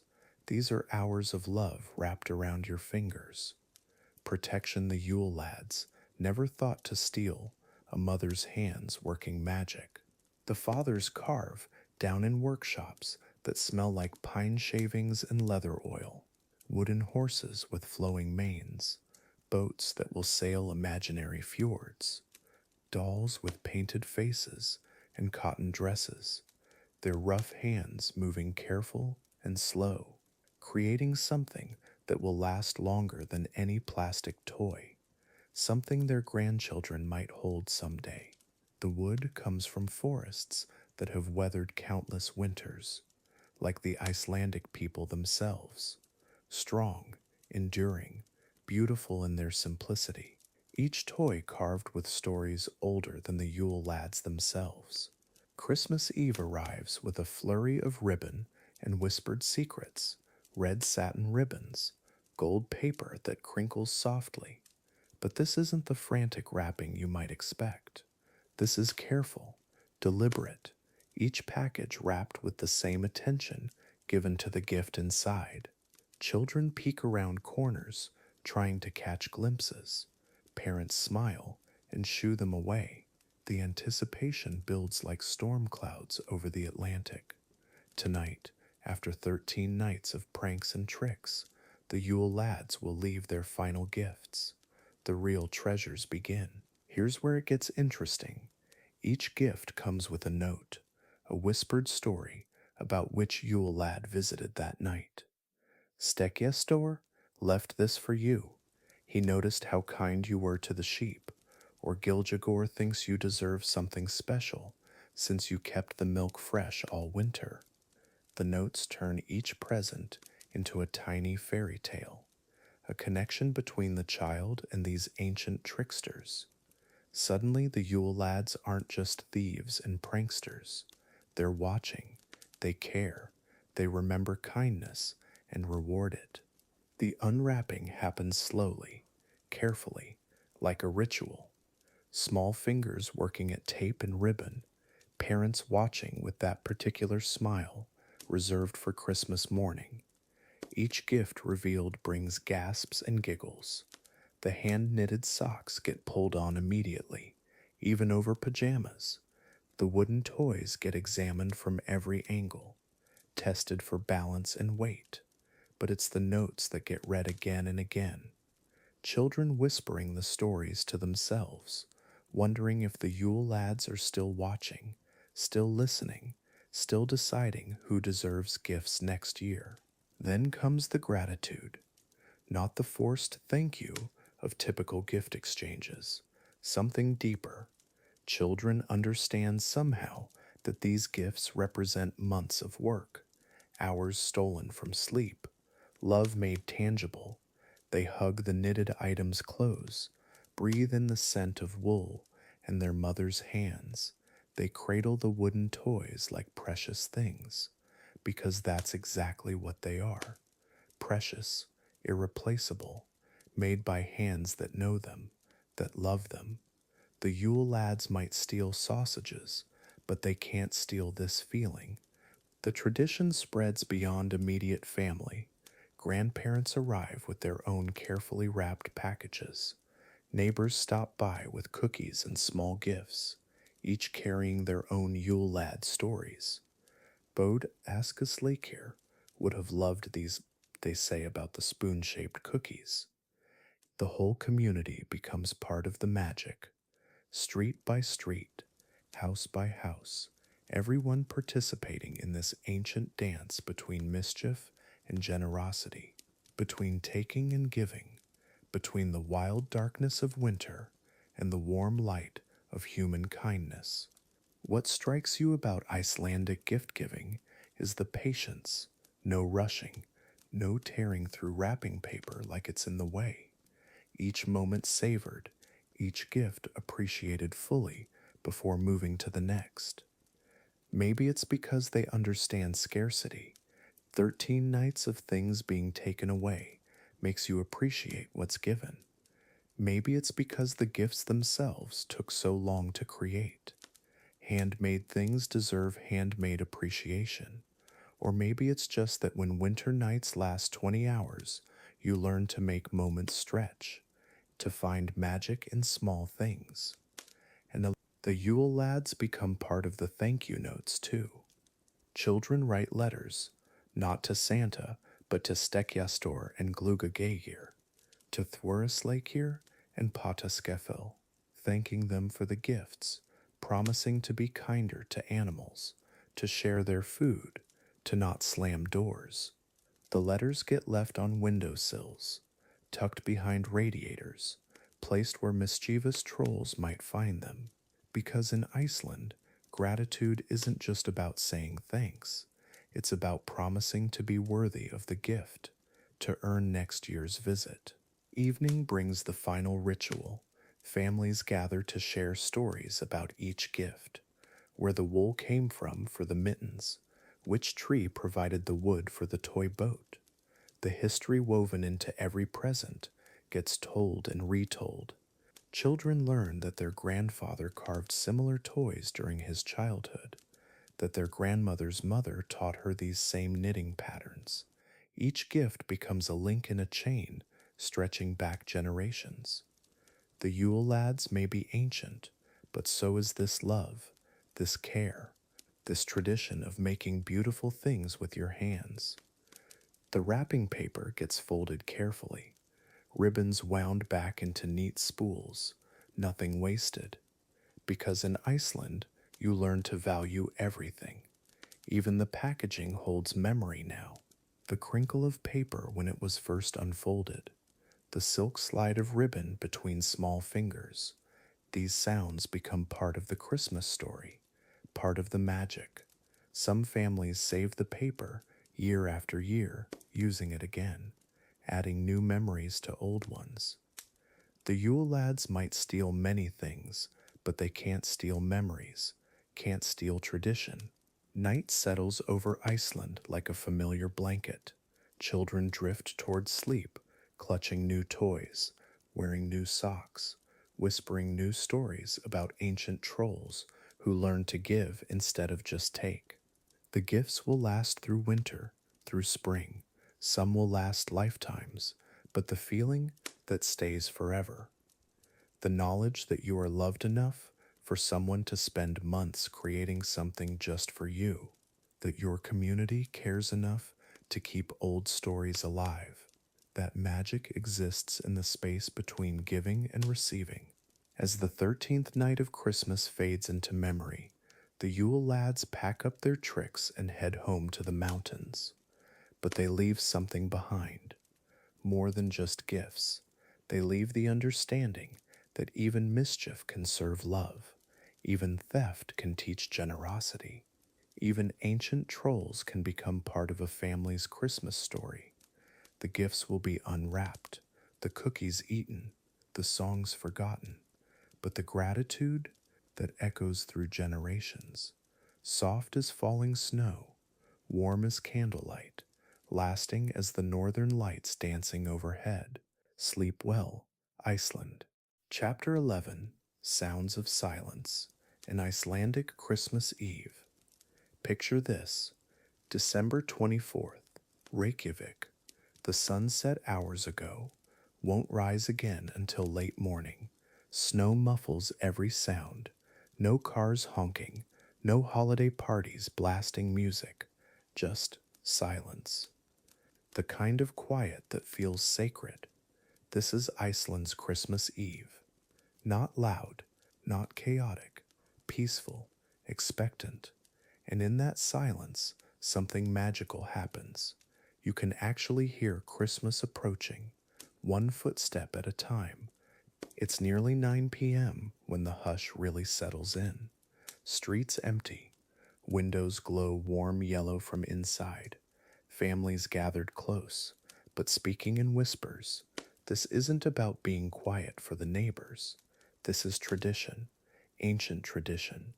The silence serves a purpose, whereas it lets you hear what's coming. Because tonight, 13 visitors are making their rounds, the Yule Lads.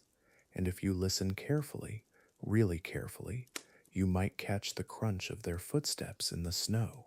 The Yule Lads aren't your typical Christmas visitors. These aren't jolly elves with jingle bells. They're troll-like figures, each with their own specialty. Stek Jarstar arrives first, trying to suckle milk from sheep. Giljagar follows, hiding in gullies, looking for milk to steal. One by one, they come. 13 nights, 13 different troublemakers. But here's the thing, in this Christmas Eve silence, Icelanders can actually hear them coming. The scrape of a boot, the creak of a door, the whisper of mischief. Imagine being 8 years old on this night. Your parents have been talking about the Christmas cat for weeks. This isn't some cute holiday mascot. This is Jólakötturinn, a massive, terrifying creature that roams the countryside, looking for children who didn't get new clothes for Christmas. The cat, it eats them. So you're wearing your new sweater, new socks, everything fresh, and in the silence, every sound outside could be those enormous paws padding through the snow. Every creak could be dinner time. But the silence isn't just about fear, it's about beauty too. This is the night for Jólakötturinn Flood, the Christmas book flood. Families exchange books on Christmas Eve. Then they settle in, quietly, and read, sometimes together, sometimes alone. The only sounds are pages turning, maybe hot chocolate being sipped, teacups clinking softly on saucers. This tradition started during World War II, when books were some of the only gifts Iceland could import.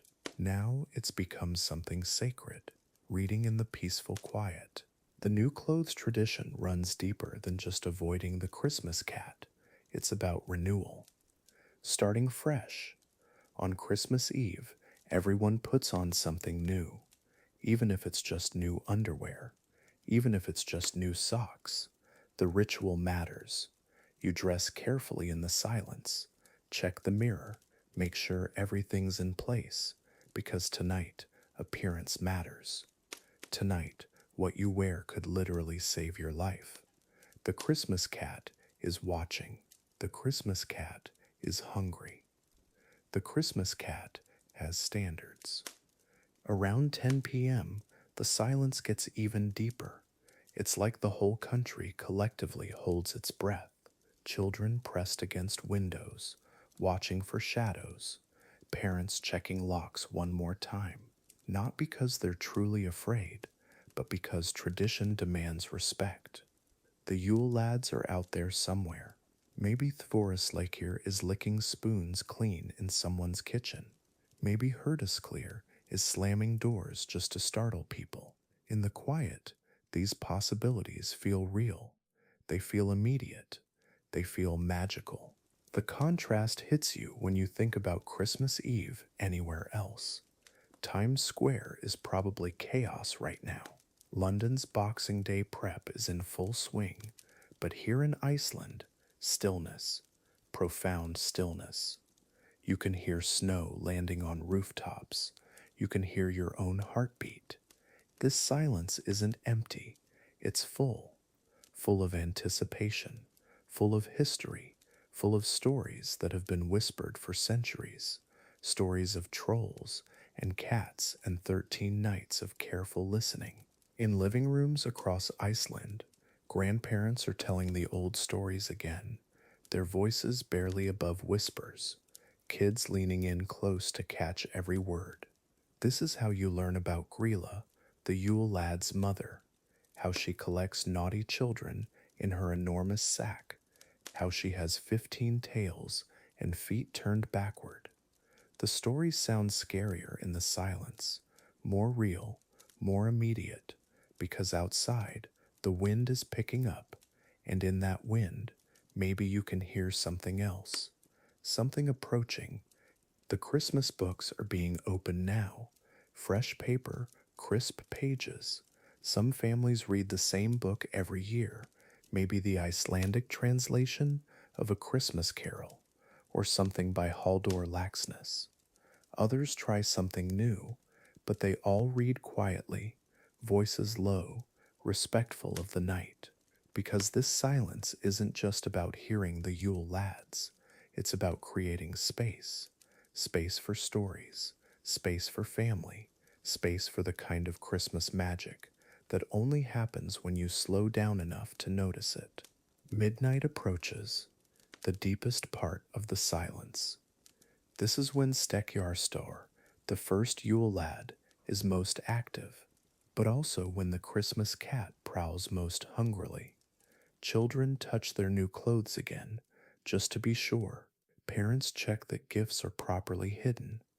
Everyone moves carefully, quietly, not wanting to break the spell, because this Christmas Eve silence isn't just tradition, it's protection. It's a way of showing respect to the old powers, the old stories, the old warnings that have kept Iceland safe for centuries. There's something about this silence that makes Christmas feel bigger, more important. When you can hear every snowflake landing, every breath your family takes, every page turning, Christmas stops being about presents and becomes about presence, about being fully here, fully aware, fully grateful. The Yule Lads might be out there stealing sausages and slamming doors. The Christmas cat might be hunting, but inside, in the warm yellow light, families are together, safe, protected by new clothes and old stories and this ancient sacred quiet. The silence teaches patience too. In other places, Christmas is rushed, frantic. Here you wait, you listen, you pay attention. Maybe you'll hear Glugage, the window peeper, pressing his face against the glass. Maybe you'll catch Gatathifur, the doorway sniffer, hunting for bread. Maybe you won't hear anything at all, but the listening itself becomes the gift. The attention itself becomes the celebration. This is Christmas as meditation, Christmas as mindfulness, Christmas as silence. As the night deepens and the books close, and new pajamas are put on for the first time, Iceland settles into the most peaceful Christmas Eve in the world. The silence isn't empty, it's full of everything that matters, stories and safety and family and the gentle knowledge that some traditions are worth keeping exactly as they are. Outside, snow keeps falling. Inside, hearts keep beating. And somewhere between the two, Christmas magic happens, one quiet breath at a time. Chapter 12, Midnight Mass Beneath Northern Lights. Picture this: remote Icelandic church, stone walls thick enough to keep out winter storms. But tonight something's different. The temperature's dropping fast, clear skies, and the locals, they're not just coming for Christmas Eve service. They're coming because they know what clear December nights mean up here. What's about to paint the sky above their little church? The aurora's stirring, and when it dances over midnight mass, that's when heaven feels closest to earth. Families arrive bundled in wool and fur, kids barely awake, carried on shoulders, grandmothers who've seen this dance dozens of times before. But there's something in their eyes tonight: anticipation. Because up here, Christmas Eve isn't just about Christ's birth, it's about the old stories too. The ones their great grandmothers whispered, about lights that meant the spirits were restless, about nights when the veil between worlds grows thin. Faith and folklore, they've been dancing together here for centuries. Inside, candles flicker against stone, hymn books worn smooth by generations of hands. The service begins quietly, traditional, familiar, but then someone glances up through the high windows, points, whispers start spreading through the pews, because outside, the first pale green ribbons are unfurling across the sky. The northern lights have arrived, and suddenly, this isn't just midnight mass anymore. It's something else entirely, something that makes your spine tingle. The aurora borealis, dancing above the house of God. The pastor's seen this before. He doesn't stop the service, doesn't even pause, because he knows what the old-timers taught him. Sometimes, sometimes the lights show up for Christmas Eve on purpose, not coincidence, not random solar activity. Purpose. The children press their faces to frosted windows. Adults try to stay focused on the liturgy. But every few minutes, eyes drift upward. Green becomes blue. Blue becomes purple. Curtains of light rippling like fabric in celestial wind. God's own light show. Here's what the folklore says. The lights, they're spirits of unmarried women dancing their way to heaven, or their reflections from the shields of Valkyries leading fallen warriors to Valhalla, or they're the bridge between our world and the next. Take your pick. But tonight, sitting in this little stone church, those stories don't feel like superstition. They feel like truth, like maybe science and spirits aren't so far apart. Maybe Christmas really is when heaven touches earth. The congregation's singing now. Silent night in Icelandic. But it's not silent outside. The aurora's crackling, actually making noise. That faint electrical whisper only happens when the lights are really strong. Kids look terrified and amazed at the same time. Their parents smile, because they remember being that age, remember thinking the lights were alive. Maybe they still do. The boundary between child wonder and adult faith gets pretty blurry on nights like this. 11:30. The lights are getting bolder, green spirals spinning overhead, purple waves crashing against invisible shores. The church feels like it's sitting inside a snow globe, being shaken by giants. Some of the older women cross themselves, not from fear, from awe, because when you've lived through 90 Arctic winters, you know the difference between ordinary night sky and something sacred.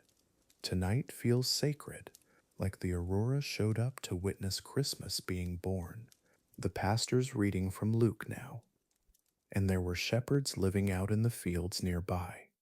But everyone's thinking about a different story, about lights in the sky announcing something miraculous about divine messages written in colors most people never see. The aurora pulses brighter, like it's listening, like it knows what night this is. The children have given up pretending to pay attention to anything except the windows.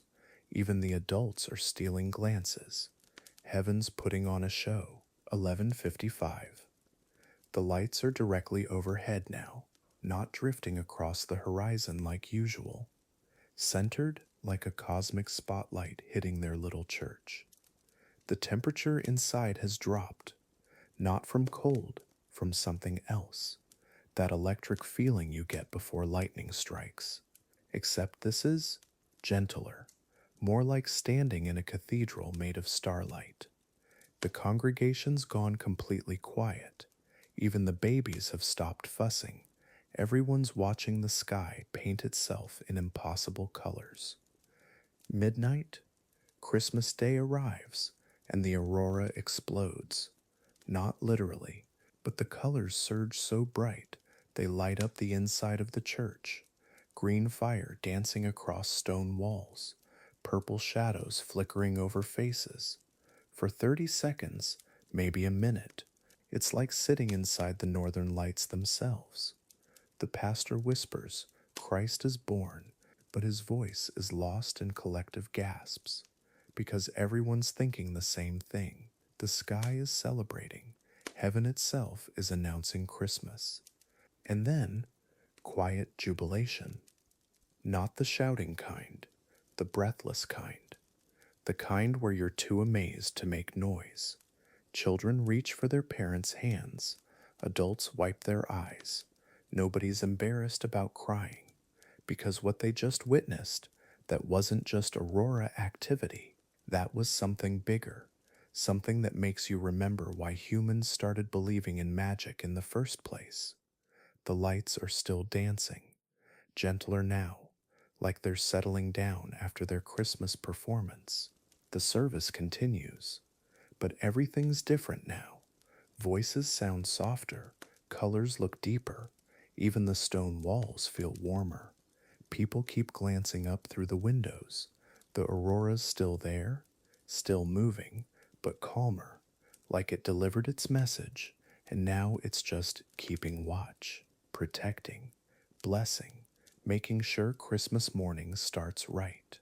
The old folklore suddenly makes perfect sense. These lights aren't just atmospheric phenomena, they're guardians, witnesses, participants in something holy. When the service ends, nobody wants to leave. They file out slowly, reluctantly, still staring up at the sky. The aurora's fading now, green ribbons softening into pale wisps. But it's okay, because Christmas Day has officially begun. And they witnessed its arrival, not just as believers, not just as humans, but as participants in something ancient and cosmic. The lights blessed their midnight mass, and their midnight mass blessed Christmas morning. Walking home under star-scattered sky, families talk quietly about what they saw, about what it meant. The children will remember this Christmas morning for the rest of their lives. The night the northern lights danced over their church, the night heaven and earth felt close enough to touch. Tomorrow there'll be presents and feasts and all the usual Christmas joy. But tonight they witnessed something that makes all the old stories feel true. Magic, wonder, divine celebration written in light across winter sky. Chapter 13, Christmas Day, a family affair. Morning light creeps through Reykjavik windows, soft and gray. Kids are already awake. You can hear them whispering in the hallway, trying not to wake the adults too early. But they can't help it. Christmas morning in Iceland feels different, quieter than you'd expect.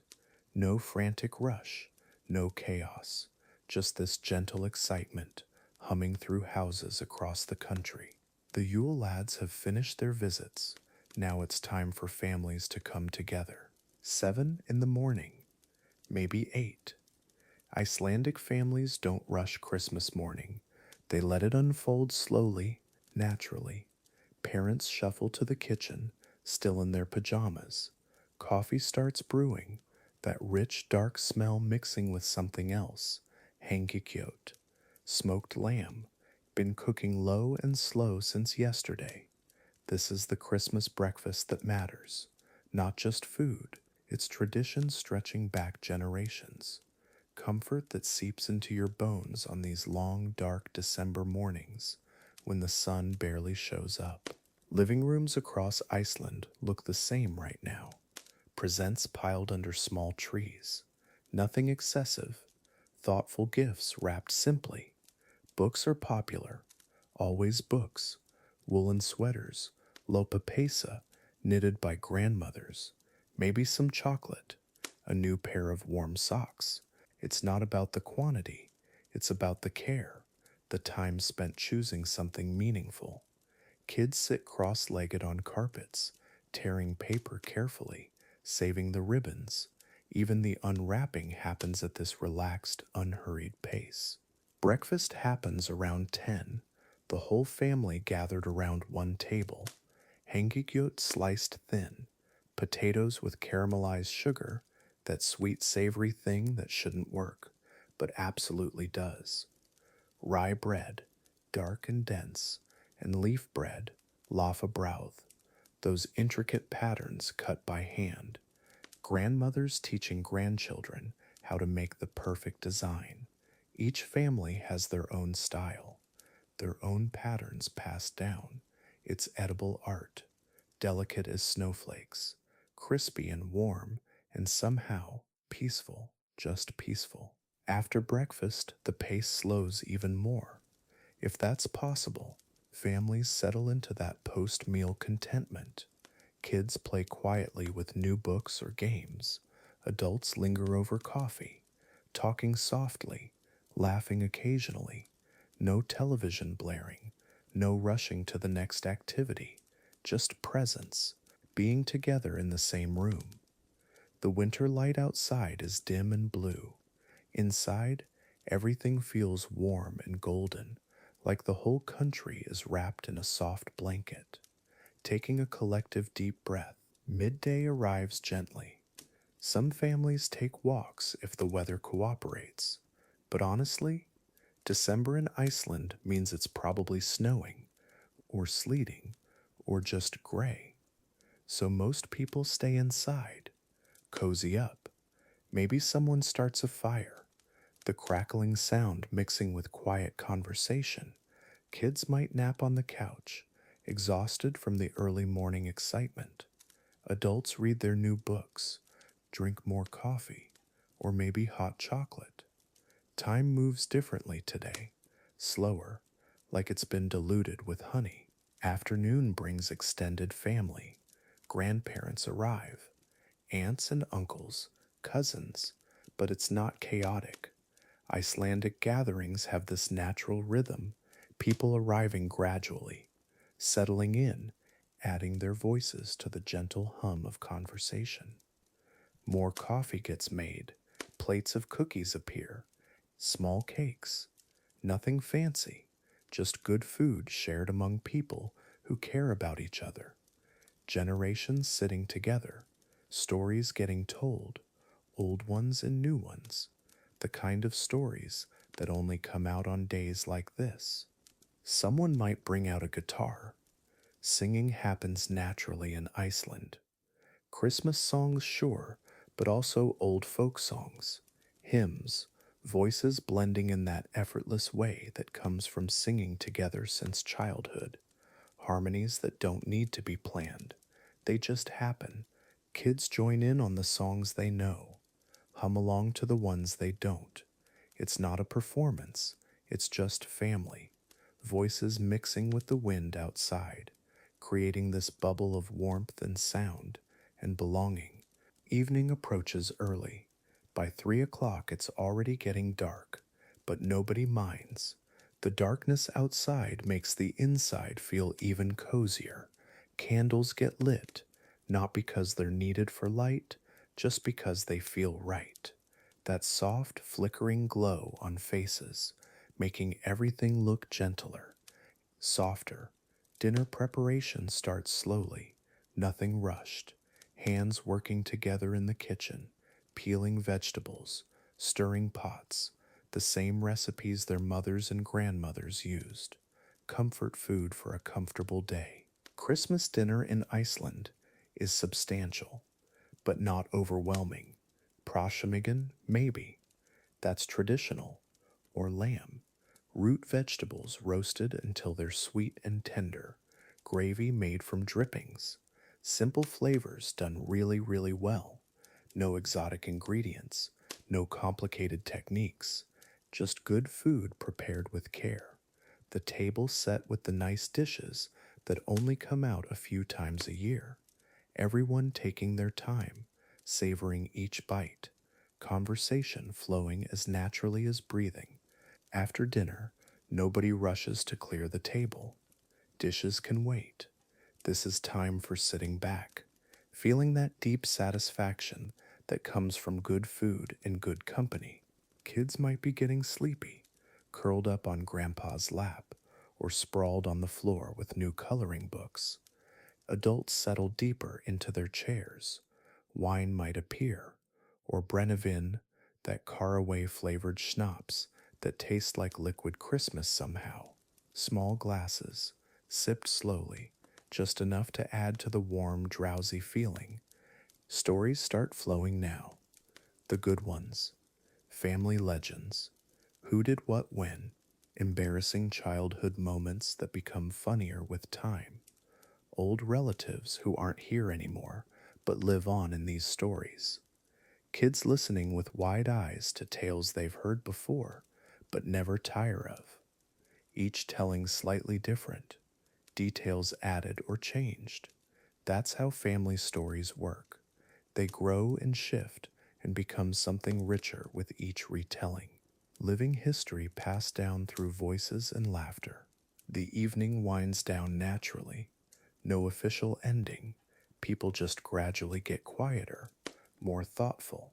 Kids start yawning. Adults sink deeper into that post-feast contentment. Someone might doze in their chair. Nobody minds. It's that kind of day. The kind where falling asleep surrounded by family feels exactly right. The wind outside sounds distant, muffled by walls and warmth and the soft murmur of voices. Everything feels safe, settled, like the whole world has slowed down just for today. Night settles over Iceland, Christmas Day drawing to a gentle close. Some families might stay up late, others head home early, kids carried to cars while half asleep. But the feeling lingers, that deep contentment, that sense of belonging, time spent well, love shared simply, no drama, no stress, just families being together in the quiet, unhurried way that Iceland does best.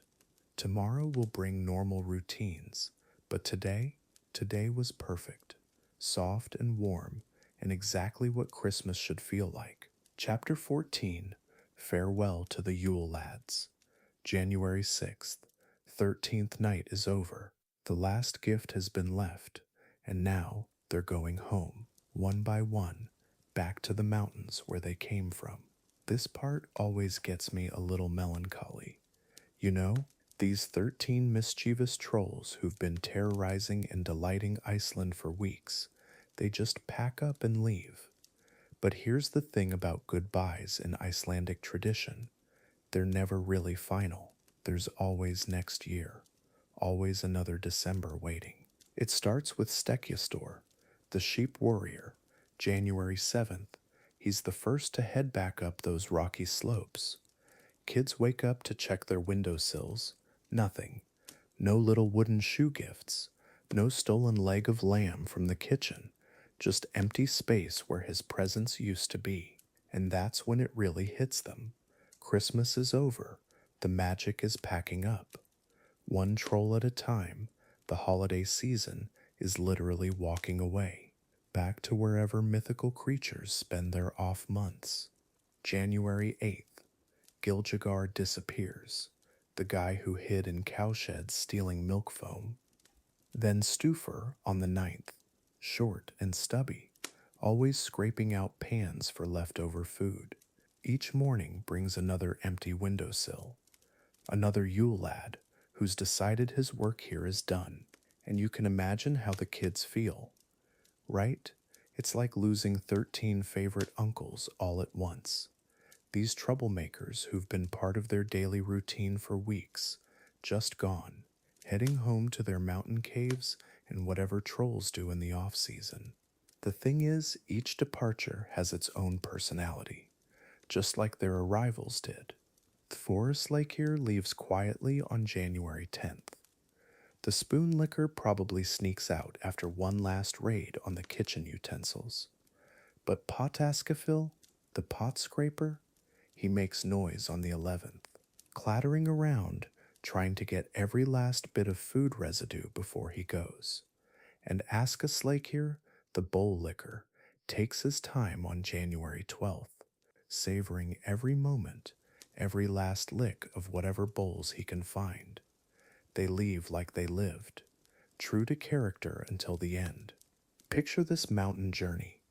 13 trolls walking single file up rocky Icelandic slopes, January wind cutting through their raggedy clothes, each carrying whatever they managed to steal or collect during their holiday visit. Herdaskulir probably has a bag full of door hinges he broke. Kivgammers got containers sticky with stolen skyr, and they're all heading back to Grýla, their ogress mother, the one who probably sent them down in the first place, coming home with stories of the humans they tormented and the mischief they managed to cause. But here's what they leave behind, and this is the beautiful part of this tradition. Laughter. So much laughter. Kids who've been anticipating their arrival, dealing with their pranks, finding gifts in their shoes. They're left with stories. Memories of the year Bugna Krakir got into the sausage larder and ate everything. The time Glugagagir was caught peeking through windows. The morning they woke up to find Ketkrokur had stolen every meat hook in the house. These aren't just departing characters, they're departing pieces of childhood magic. January 13th. Faldefakir heads home, the skirt blower always chasing women in the wind. January 14th brings Ketkrokur's departure. The meat hook stealer finally gives up his winter hunting grounds, and on it goes. Each day, another empty chair at the invisible table of Icelandic Christmas folklore. The lessons they leave behind, though, stick around longer than the trolls themselves. Lessons about sharing, about not being too greedy, about keeping your food stored properly and your doors latched tight. Practical magic disguised as ancient mischief. The traces they leave aren't just emotional. Walk through Reykjavik in mid-January, and you'll still see Yule Lad decorations, shop windows with their 13 faces, kids' drawings taped to refrigerators showing Stuffer stealing from cooking pots, books left open to pages about Forest Lake here and his wooden spoons. The physical world holds onto them for weeks after they've gone, like the whole country is reluctant to let go of the magic. Reluctant to admit that ordinary January has arrived and the trolls have gone back to being stories instead of visitors. January 15th. Glugagir is gone, the window peeper. No more faces appearing in glass after dark. January 16th, Gatthver departs, the doorway sniffer. No more strange sounds at the front entrance. The house feels different, quieter, more ordinary, less magical. Kids walk past windows without expecting to see anything unusual. Parents don't have to check food storage quite so carefully. The heightened awareness that comes with hosting mythical guests, it starts to fade. Reality settles back in like dust after a storm. Children handle these departures differently than you'd expect. Some are relieved, 13 weeks of looking over your shoulder, protecting your food, checking your shoes for gifts. It's exhausting. But others, they get genuinely sad. These Yule Lads have been companions. Troublesome ones, sure, but companions nonetheless. They've shared the darkest weeks of winter. They've brought gifts and chaos in equal measure. Watching them leave one by one is like watching pieces of Christmas walk away, and you can't follow them. You can only wave goodbye and hope they remember the way back. But the promise, that's what keeps this tradition alive. The promise of return. Every departing Yule Lad carries with him the certainty that next December he'll be back. Stekiastor will worry sheep again. Gilgagor will steal milk foam. Stufr will scrape pans until they shine. This isn't an ending, it's an intermission. 11 months of ordinary life before the magic returns. And somehow, knowing that makes the goodbye easier. They're not leaving forever, they're just leaving until next year, until the cycle starts again. January 17th through 19th. The final departures. Skygamar, Bugnakrakir, and Kertasnikir pack up their stolen goods and head for the mountains. The Sky Glutton, Sausage Swiper, and Candle Stealer, the last of the 13. The house grows quieter with each departure. The food supply grows safer. The candles burn longer. The peace is almost strange after weeks of constant low-level chaos. Parents can relax their vigilance. Kids can leave snacks out without worrying about midnight raids. Normal life can resume, whatever normal means in Iceland after hosting 13 mythical trolls for Christmas. January 20th. Kertasnikir is the last to go, the candle stealer, following his 12 brothers up rocky slopes toward home. The youngest of Grýla's boys, head down, probably carrying more stolen wax than he knows what to do with. And just like that, they're all gone. 13 empty windowsills, head down, probably carrying more stolen wax than he knows what to do with. And just like that, they're all gone. 13 missing presences. The Icelandic Christmas season officially over. The magic packed away for another year. Kids go back to school. Adults go back to work. The darkest days of winter continue, but without mythical visitors to break up the monotony. This is how traditions survive, not through grand gestures, but through these quiet cycles of arrival and departure. The Yule Lads leave, but they leave knowing they'll return.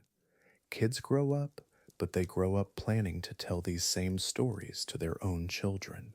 The mountain caves stay empty for 11 months, but they stay ready, ready for next December, ready for the next generation of sheep to worry and milk foam to steal. The goodbye isn't final, it's just see you later, in about 11 months. Chapter 15, Reflections and Repose. Here we are, the end of our journey through Iceland's Christmas shadows. 13 nights, 13 visitors, one terrible mother, one hungry cat, and somehow, through all that mischief and mayhem, something beautiful emerges. The Yule Lads are gone now, back to their mountain home. The houses are quiet again, but the stories remain, flickering like candlelight in the long winter darkness, ready to be told again next year. Think about what we've seen together. Stekiastor limping through the snow to steal sheep milk. Gilgagor hiding in gullies, waiting for his chance at the cowshed. Stufr so short he had to scrape pans clean from underneath, each one arriving like clockwork, each one leaving the same way. It's chaos, sure, but it's organized chaos, predictable chaos, and maybe that's what makes it comforting. Even the scary parts follow rules you can count on. Children learn these stories before they can walk. 13 names to memorize, 13 personalities to understand, 13 nights of anticipation mixed with just the right amount of fear. It's not random. Parents don't tell these tales to terrorize their kids. They tell them well, because their parents told them, and their parents' parents, generation after generation, passing down the same wonderful weirdness, the same mix of magic and mischief that makes December special. Grýla sits in her cave right now, probably, stirring her pot, waiting for next Christmas. The thing about monsters is they never really go away, do they? They just sleep, hibernate in the spaces between stories. But she's not pure evil. None of them are. Even Grýla has rules. She only takes the naughty children, only the ones who break the rules. There's fairness in that. Harsh fairness, maybe, but fairness all the same. The Christmas cat prowls somewhere in the darkness, massive paws silent in the snow. But here's what's beautiful about that story. It's not really about the cat at all. It's about taking care of each other, making sure everyone has something new to wear, something to be proud of. The cat becomes the excuse, the reason families make sure nobody gets left out. Sometimes the scariest stories carry the most love. Iceland knows something about darkness. 4 hours of daylight in December, long, long nights that stretch like cold fingers across the landscape. But instead of surrendering to that darkness, they filled it with stories. 13 reasons to look forward. 13 different personalities showing up to make the nights interesting. They took the scariest time of year and made it not exactly safe, but familiar, manageable, full of wonder instead of just fear. You can picture it, can't you? Icelandic children tucked into bed on December 13th. Tomorrow Stekkjastor arrives.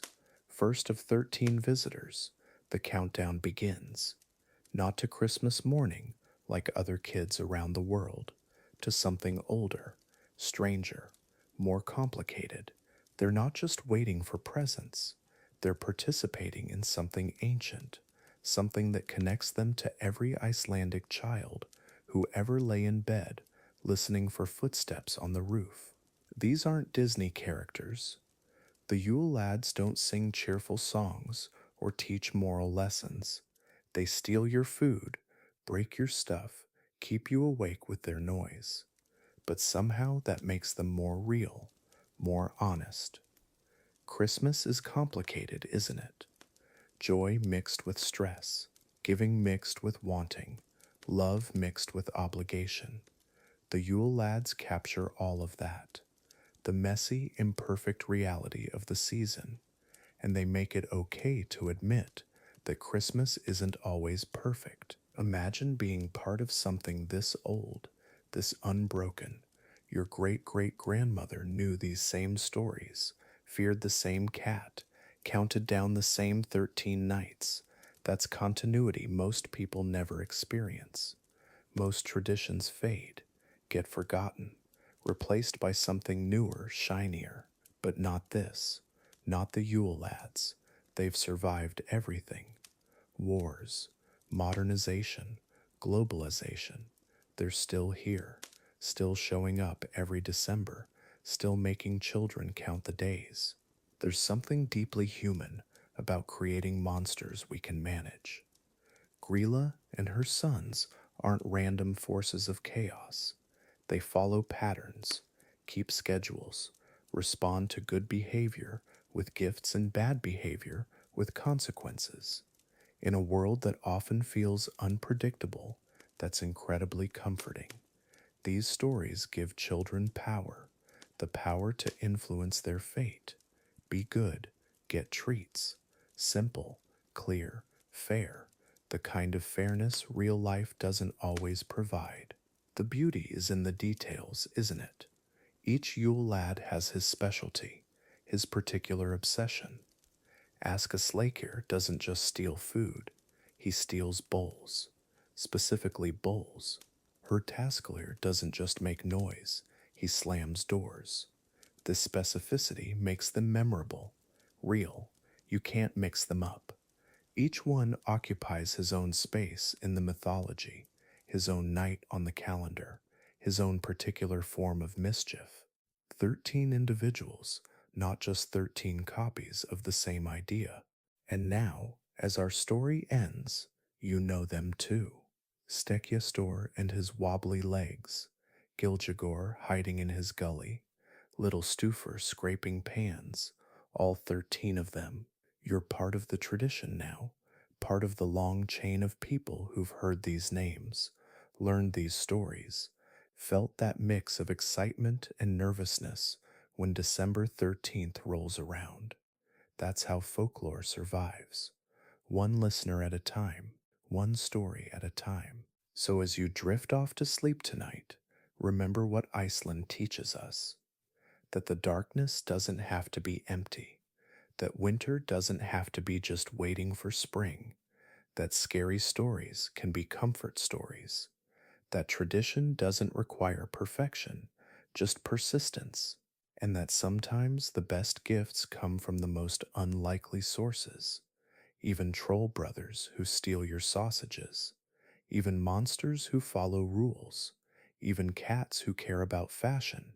Sweet dreams, and remember, somewhere in the mountains of Iceland, 13 brothers are sleeping too, dreaming of December, of door handles and meat hooks, of bowls and candles, and all the delicious mischief waiting for next Christmas. The Yule Lads will return, they always do, and when they do, when December 13th arrives again, you'll know exactly who's coming. You'll be ready. Part of the story, part of the magic, part of the long, beautiful tradition of Icelandic Christmas.